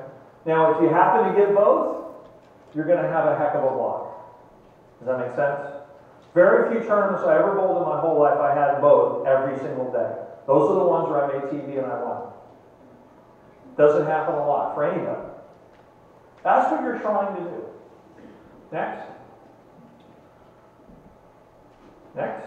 There we go. So we're trying to create the correct skid, hook, roll pattern. Bowling balls, in order to score, have to skid, hook, and roll. And if you go to this next slide, this slide's 25 years old. Okay, I've been using this slide for a really long time. The skid phase is when the ball's in a straight line, the ball speed's its highest, the rev rate's the lowest, the cover stock is the dominant factor here, the tire. Why? Because the speed's its highest, friction and gravity hasn't affected the ball, path of the ball. For the ball to hook, ladies and gentlemen, the ball has to slow down. And it's got to slow down faster than you think. Most of you, the ball doesn't slow down soon enough. When you leave 10-pin, most of the time, it's because the ball is going too far down the lane and it hasn't reached the final transition, which is the roll phase. For you to score, the ball has got to be going in a straight line. So notice that you're managing 3 things. You're managing 2 things. 2 straight lines and a curve. That's it. All right? And the shape of the curve changes depending upon what part of the lane you're playing. So, to get the ball to slow down in this part of the lane, because this is where most of the oil is on patterns, it's the nature of the cover. So EBI has a whole bunch of different covers. A whole bunch. From big covers, big tires, to medium, to pearl, to solid, to hybrid. And they tell you the nature of that, because I need to know that. Right? And then how much surface you put on. That's the tire. We need a lot of tire right here because this is where all the oil is and this is where the ball's traveling its fastest. These 2 categories for hook and roll have to do with the nature of the core, which is the engine, and the drilling techniques, which to me is the transmission. Okay? And that's it. But ultimately, we got to get the ball in the roll. If the ball is in the roll, we have control. We do not want the ball still hooking as it's going into the pin. And I know all the male kids in this room are going, not mine, I'm hooking. Because when I'm hooking, I got more power. Yep. And every time you miss, you leave 4, 5, 6. Every time. You leave some sort of design. I want to miss and get 9. I want to leave 2 pins, 4 pins, and 10 pins. Because I can make those. I have a hard time making a bucket or a 3, 6, 9, 10 or 2, 4, 5 or, right? And it just so happens that if you have good ball reaction, when you miss, you also get 9. There's another benefit to the other side of that. Okay, click. All right, and now the lane surface. Okay, you're playing on a surface. One of the most famous lines, and I don't know if you guys follow Don Agent's channel on YouTube. It's really cool. He's got his own like radio show. He said one of the most famous lines by one of the most best lane guys in the world. He's been at Kegel 25 years. He says, "I can't paint the Mona Lisa on a piece of toilet paper." So if I'm bowling, if I got a really bad surface, it's hard for me to put out an equitable, fair condition when I'm, trying to bowl in the parking lot. Basically what he's saying. And every bowling center you're going to bowl in is going to be different. If we put the same 3 patterns in every bowling center, they would play different because of topography and lane surface. So generally speaking, the AMF surfaces have more friction than the Brunswick surfaces. Okay? Brunswick surfaces are going to retain speed longer. The AMF surfaces are going to hook sooner and lose ball speed sooner. Generally speaking. And then you have wear and tear. Click. And I go out on the lanes. If I don't know the building, I will go to the foul line and I'm going to look straight down. I'm going to look out at the reflection and I'm going to see what I can see. And then I'm going to find the mechanic or the center manager or the pro shop guy. I'm like, how old is this surface? You know? Well, we just had them put in last year, but they were used. Okay. Or we had them replaced 2 years ago, they were brand new. Or they've been here since the place was built in 1492. And we bowl on a lot of them. Okay? So I want to know, the reason why I got into the friction, or the shape of the surface, is that tells me how much friction is on the lane and how soon the ball is going to slow down. So if I know I'm bowling on a frictional surface like Milwaukee, for example, our first tournament of the year, I'm not taking any aggressive coverage. I'm taking GB2s, I'm taking Cyclones, I'm taking Turbo Rs, I'm taking hybrid covers. Why? Because I need covers that are going to get down the lane and are going to be a little more versatile. We just bowled in the stadium at Team Masters. They were flying through the fronts compared to what they did at Richmond last year. Right? Anybody bowl Team Masters here? Anybody? Did you bowl in Richmond too? Right? Any difference? 7 mils of oil. And I'm telling you, the ball went 7 or 8 feet further down the lane in that place. Why? It's a new facility and it's Brunswick Pro-Am lane. Right? The ball just glides on top of it. We bowled in Richmond and that's where I worked for 10 years. Those panels are over 15 years old. Okay? So the surfaces that we had on the balls were different because in Richmond I needed the ball to retain speed. In South Point, I needed the ball to slow down. You know, if we'd have had a regular tournament, I'd have been using, I would have been using the Ripped. I'd have been using, help me out, Mike, bigger cover. Toys. I've been using some balls that had some big tires on them because we needed to get the ball to slow down. And we have those options with these balls, which is great. It's so easy to match up because I got all kinds of choices. Next. Just because of the surface of the lane. And now we're going to talk about topography, which we know more than anybody in the world about, because with all the research that you've ever seen, no matter who it's coming from, started at the Kegel Training Center. Oh, and John spent about $2 million on this project. It drives our CFO nuts. Any bean counters in the room? You ever had to deal with a visionary? They don't care what it costs. We're just going to get it done. Right? I love John. He says he hated NBA types with a passion because to him it had just gotten in his way. He goes, you know what, we'll figure out how to pay it later. You know? And of course, Larry Clemens, one of the smartest guys I know. He's our CFO. And I used to watch them go toe to toe. It's pretty funny. You know, because eventually you got to pay for it, right? So he's got about $2 million into this thing. And this gives you about 2,200 measurements of the lane in about 8 minutes. Okay, we're not selling it to anybody. There's no market for this thing, you know, but it helps us research the sport. It tells us, we've learned so much by reading the lane and passing that information on to competitive bowlers. Next. Okay, so here's a study that we did with these guys. Okay, and I'm going to play this video. This is a quote from Pete Weber. And we had a little contest with them, and these guys at Kegel, we know how to bowl a little bit. We got some good bowlers. Of course, they beat our, us. We beat them like 2 out of 6 or something. But let's play the video. So Petey's throwing a ball down the lane. He's in the morning. He's lined up. Those are the Cats numbers. They go to lunch. We come back in the afternoon. We bet the lanes. Didn't tell them.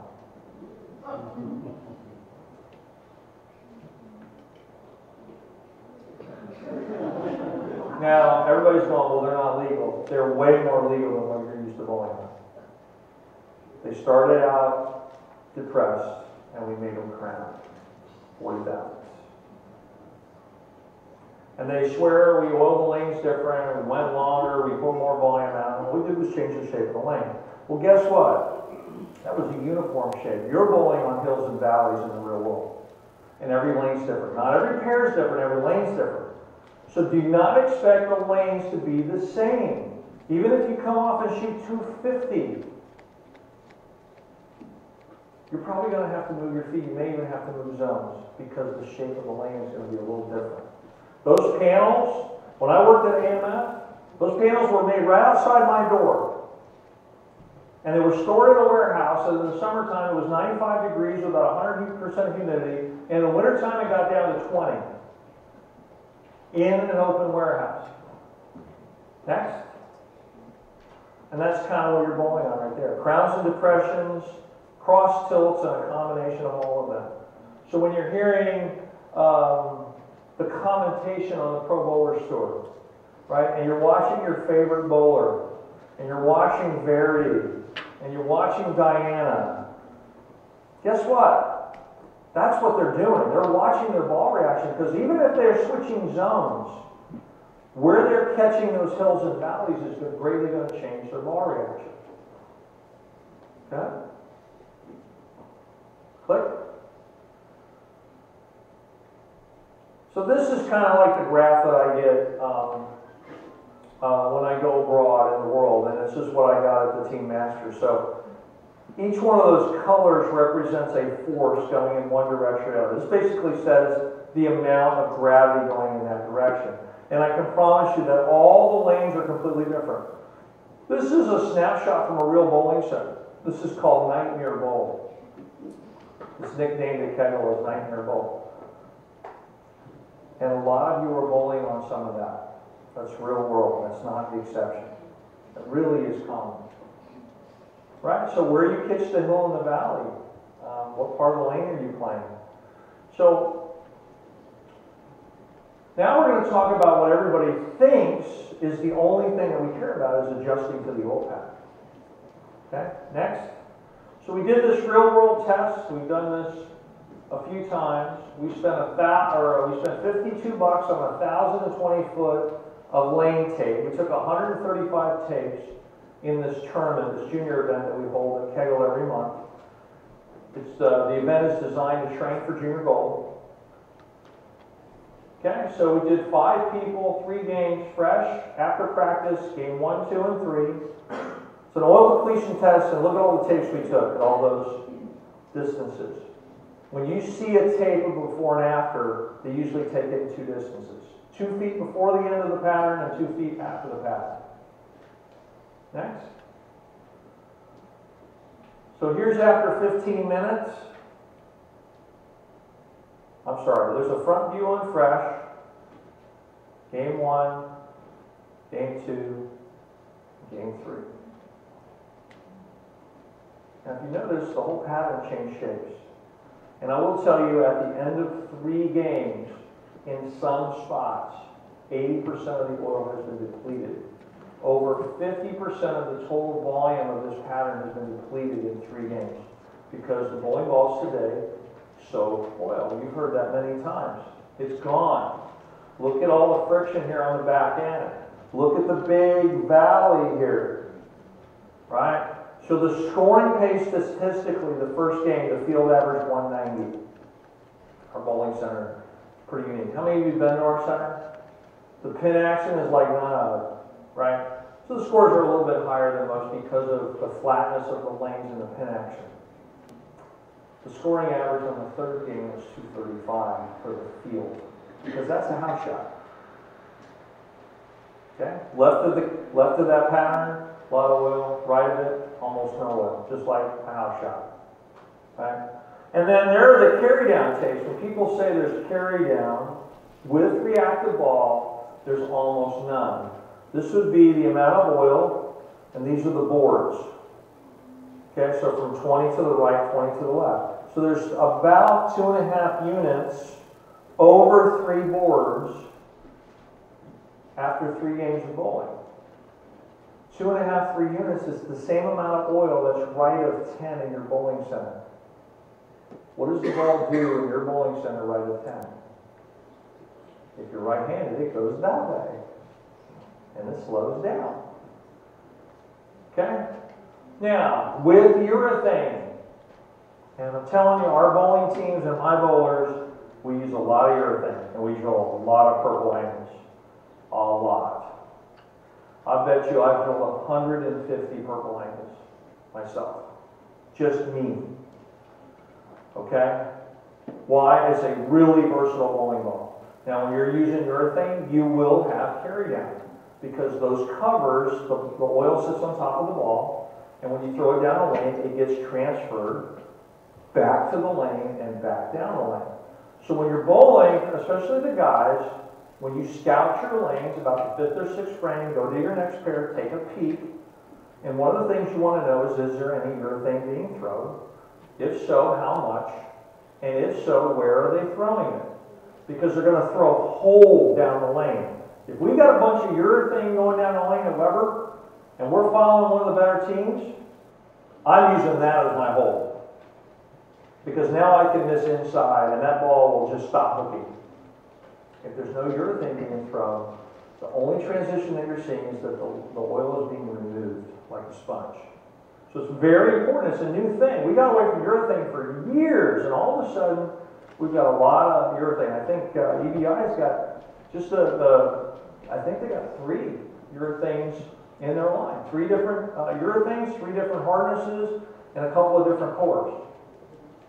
Okay?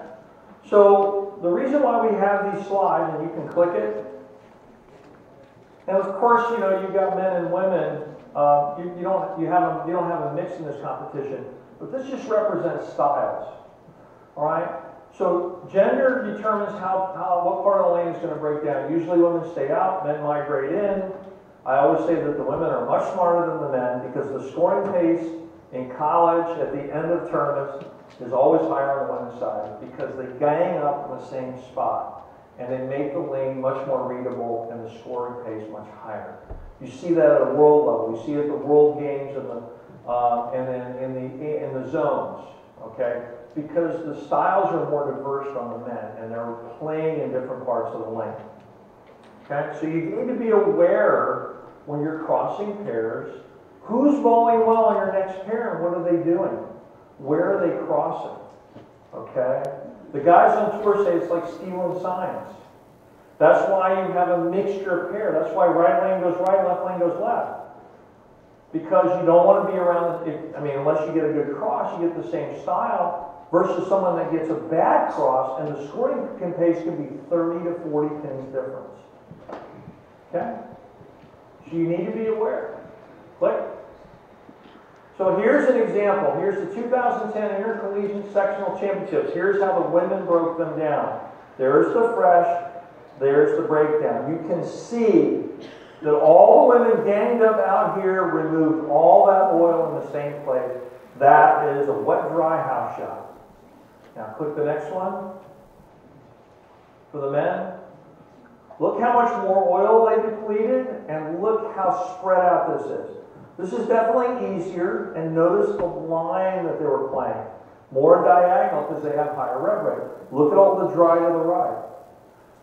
Okay? This is certainly easier than it was on fresh, but it's nowhere near as easy as the women because of the styles.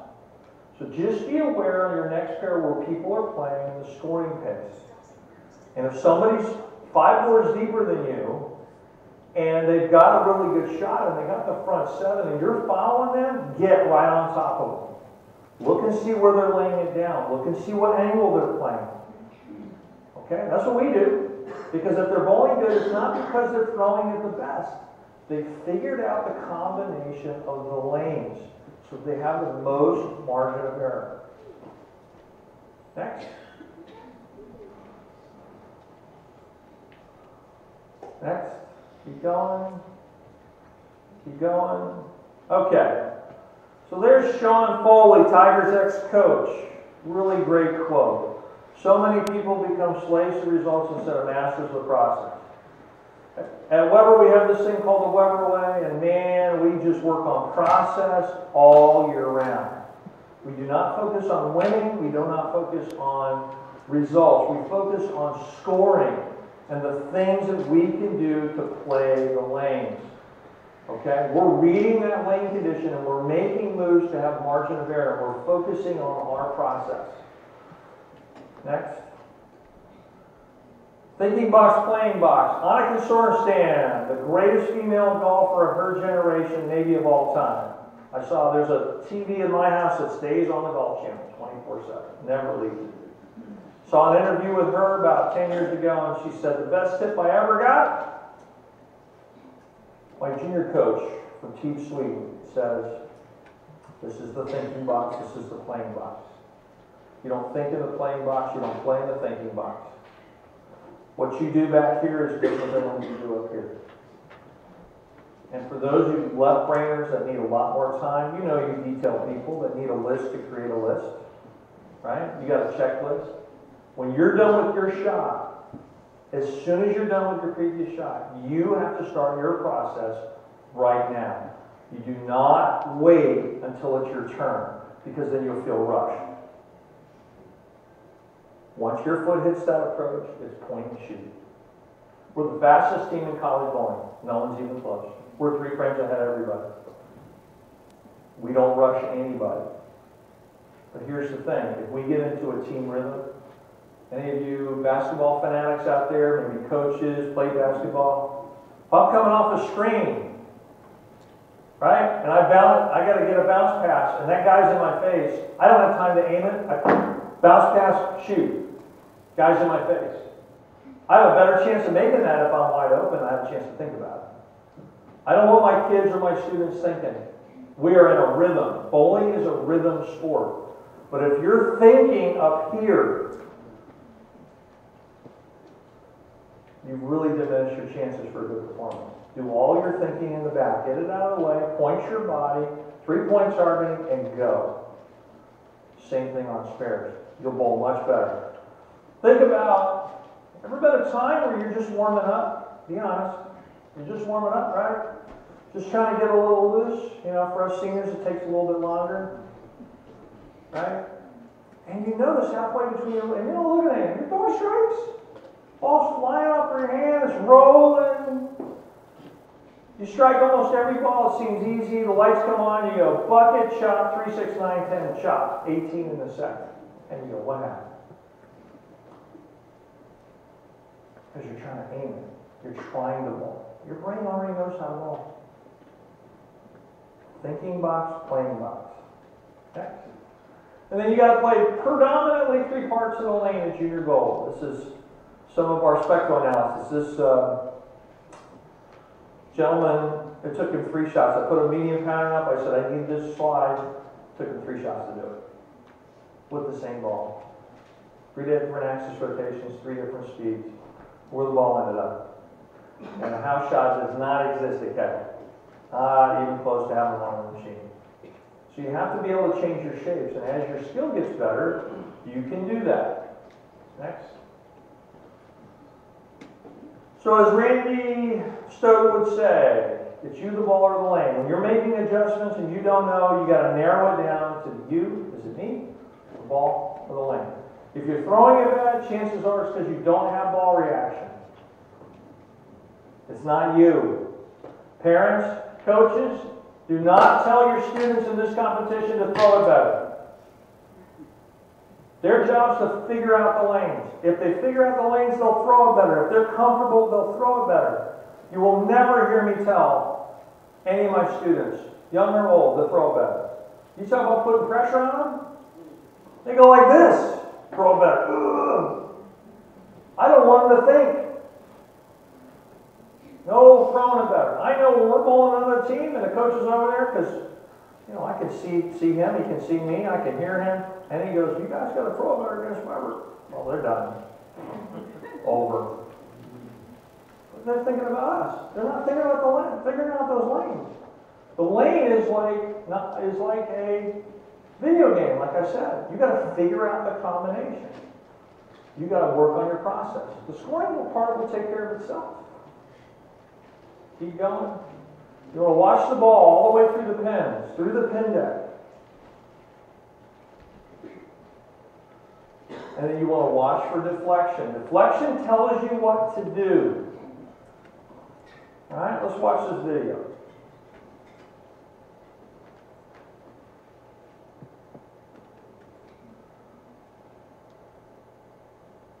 Now, why did that ball leave a 10 pin?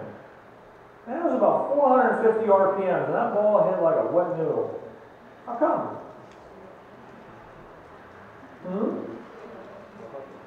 Too big of a hug. Kinda. But the ball slowed down too soon. The ball lost energy too soon, and it couldn't climb the hill. Okay? Now that's most of the time I don't see that. Click the next one.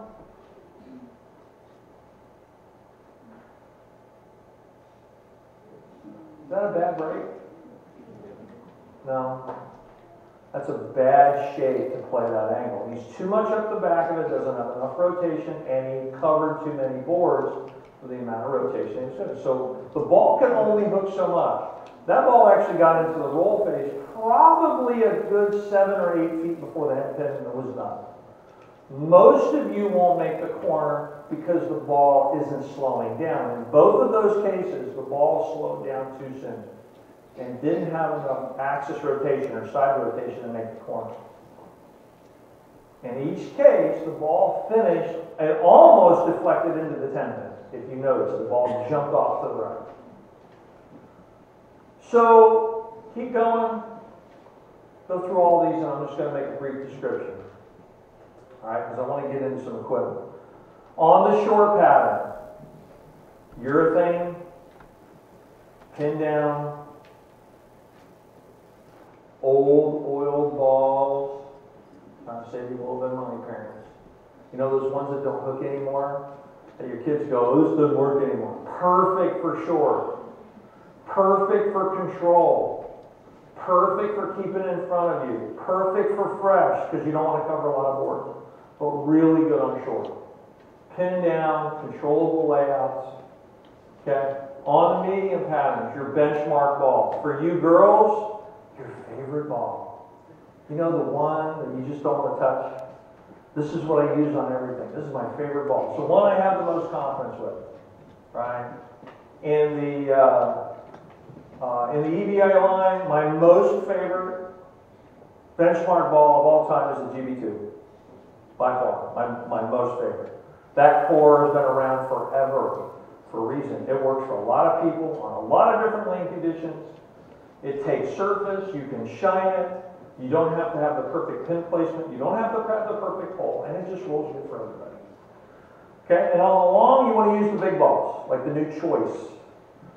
Last year they came out with a ball called the Gauntlet. Oh my Lord, what a great ball. It had a hybrid cover on it. What else? Paradox, the charcoal one. Oh my Lord, what a great ball. You know what I like about those two? Is the cover still gets through the front. Okay, and I can use more covers. The cover doesn't bog it down. I've got a window to use different styles and different covers, but it's got a bigger engine in it. So the ball will change direction in a shorter distance. I don't need hook. I need response off the friction. Okay? Generally speaking, that's what you're going to that's what you're going to go with in short, medium, and long. Keep going. Keep going. So again, here is your base format, what I just described. This ball 4 and 5 are your hole fillers.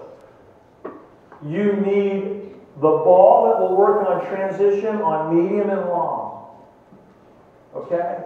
For the last 2 years, our best ball that fit that was the Heat. The track Heat. Anything with the Heat core fits this category right here. And I've got here the new Kinetic. Okay, the new Amethyst. What a great bowling ball. For this category. It's symmetrical. The dip is like 0.38. And you need a ball. This ball has got to fit the transition between medium and long. And then the one ball that everybody will leave out of their arsenal. The ball that you can keep in front of you. A Tundra. A Turbo R. Something with low diff, high RG. Because it'll get through all the mumbo jumbo. You can keep it online. You can use it in transition for short. You can use it for spares. You can use it on medium when you want to play right around the second arrow and you want to create a little bit of hold. If the scores get really low in a place and you just want to keep it in front of you and control the lane, great ball. High RG, low differential balls. The best 4-ball that we've ever used in college in 10 years is the Tundra, by far. Next. So the dual angle matchup, and I'm going to try to keep this simple. This scale here is ball speed off the bowler's hand. So if it says 14 miles an hour in your bowling center, that means it's 17 miles off your hand. And these are the rev rates that match up to the ball speed. So I'll give you an example, and I love to use him. Okay, Walter Rev. He's about 300. Okay? I would say Andrew Anderson is pretty much whatever the heck he wants to be, but in general, when he's not thinking, he's about 400. Okay, and then Tommy is 450 to 500, if you're just getting kind of the visualization. Next.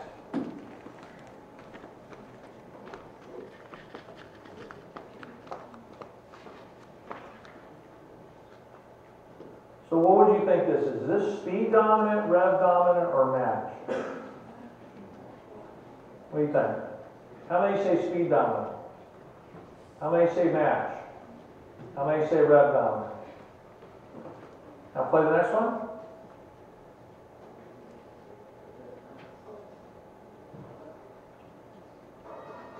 Again.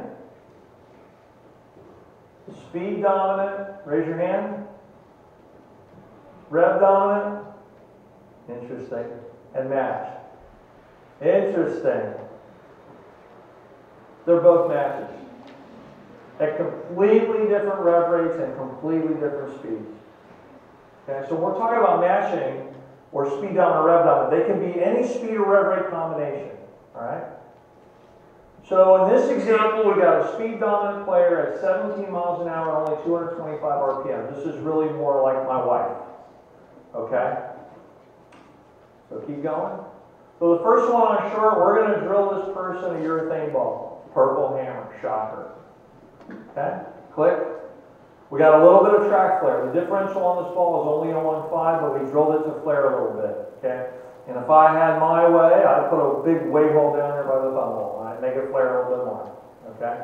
We want some instability. Next. And for this player, we're going to use the plastic spare ball, the Widow spare ball. Alright? Now, if you sand this ball a little bit below the surface, it'll hook. And you can use it for spares. The difference is it's got a big core in it. got a lot of flare. It's an asymmetrical. This thing will hook. So you can use it on short, you can use it for spares for this player. Because remember, they only have 17 miles an hour. Click.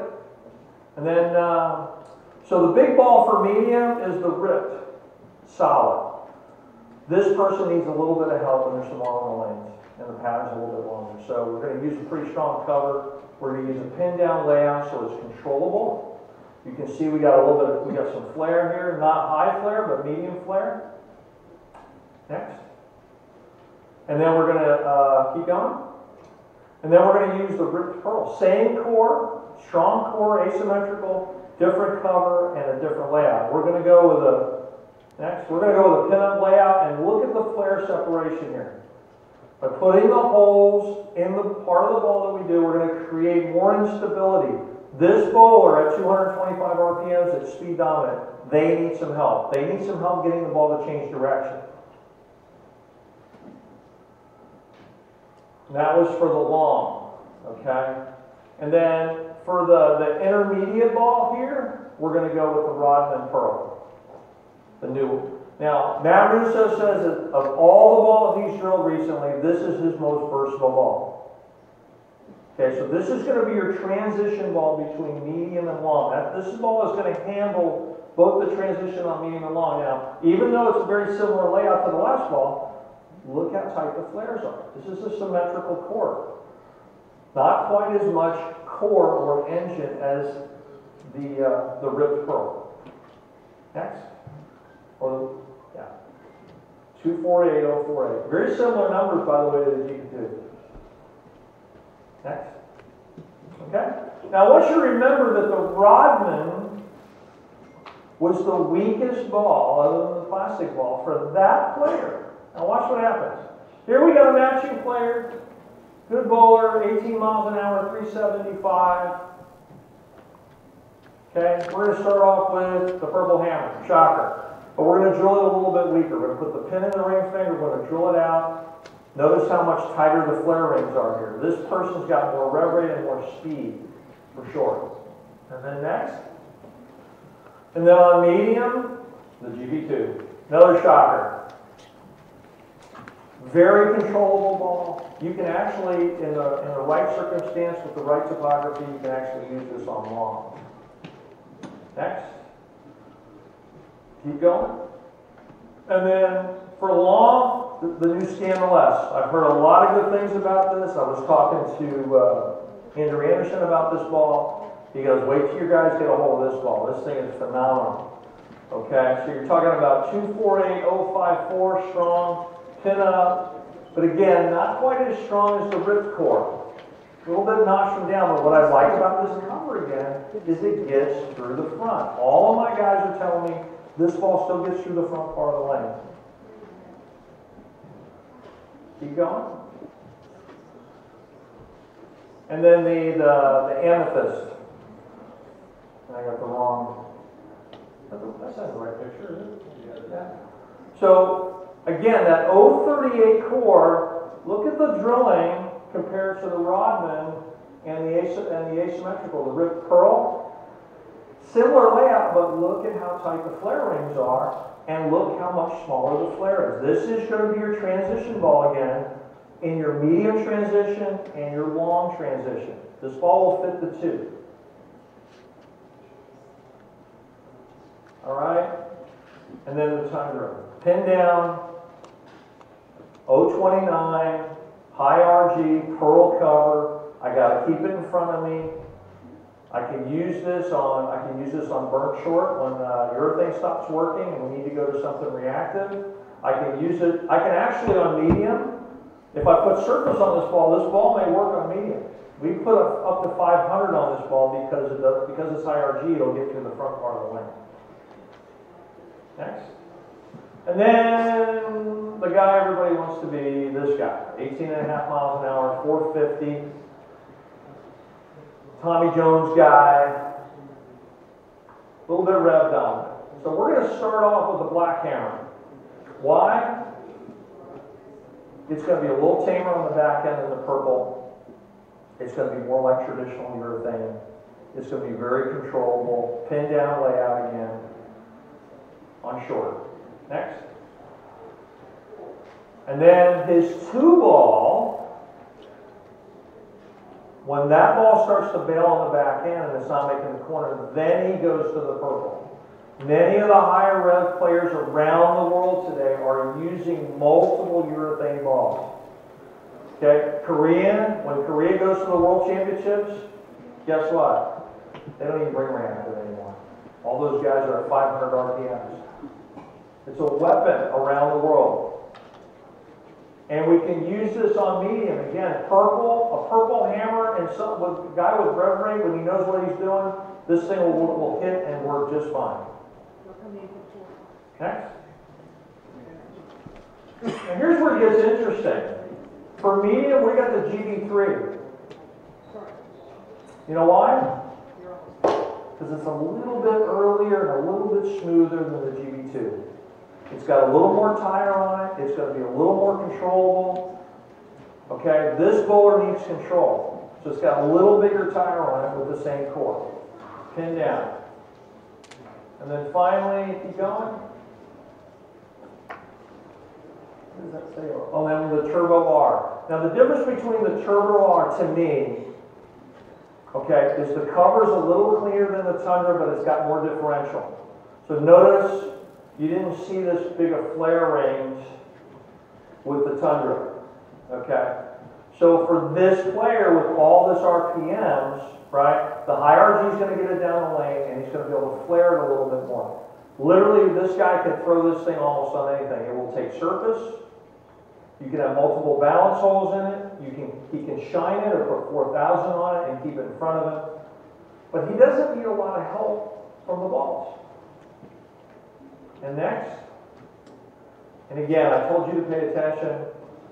His long ball is the Rodman. Symmetrical, pin up. And again, we're not going to put an asymmetrical ball in this guy's hand. We're going to put a symmetrical core. We're not going to have as much engine. And I really like to use the EVI pearls and put surface on them. They work really, really good. And for those of you who might be going, because I hear this all the time, you're not supposed to put surface on pearls. And I was like, I'm kind of a wise guy. Well, like the surface cop is going to come down and give you a ticket? I mean, is there a law against that? What I love about pearls is you can put surface on them and they don't check early. Right? Some of the biggest hooking cover stocks in the history of volleyball technology have been pearl covers because of what creates the pearl. There's solid particles that create pearl, and there's also liquid. Okay? When I was a ball designer, I preferred liquid because it made the colors pop a little bit more. But I used both. All right? So notice that for the long, for this player, the weakest ball for player number 1 was the Rodman. This is this player's long ball. Do you see how that works? Different styles require different combinations of bowling balls. Next. And that's it. Okay? So what I've tried to do here is really outline how to design an arsenal for the 3 basic players. Speed dominant, a match, and a rev dominant player. And mix up the EVI line with different cores and different covers and different layouts. And of course you're going to change surfaces because of the surface of the lane and what part of the lane you're playing. Okay? So I hope I've cleared this up. There's 5 possibilities of bowling balls, and you've got to get those bowling balls to cover multiple slots. You have 6 possible slots. You got fresh on all 3 conditions, and you have transition on all 3 conditions, and you only have 5 balls. So a lot of these balls have to play double duties, and that's why I like a lot of these new covers, is they're really versatile. Okay? Make great use of your practice session, folks. Don't waste anything.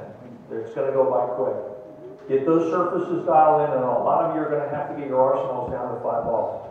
Choose the right ones. Watch your ball reaction. Make best use of your time. Okay? Any questions? Right now we're averaging about 10 a session. Any questions on anything? Could be grip, arsenal, style, Lane conditions, oh, come on, somebody's got to break the ice.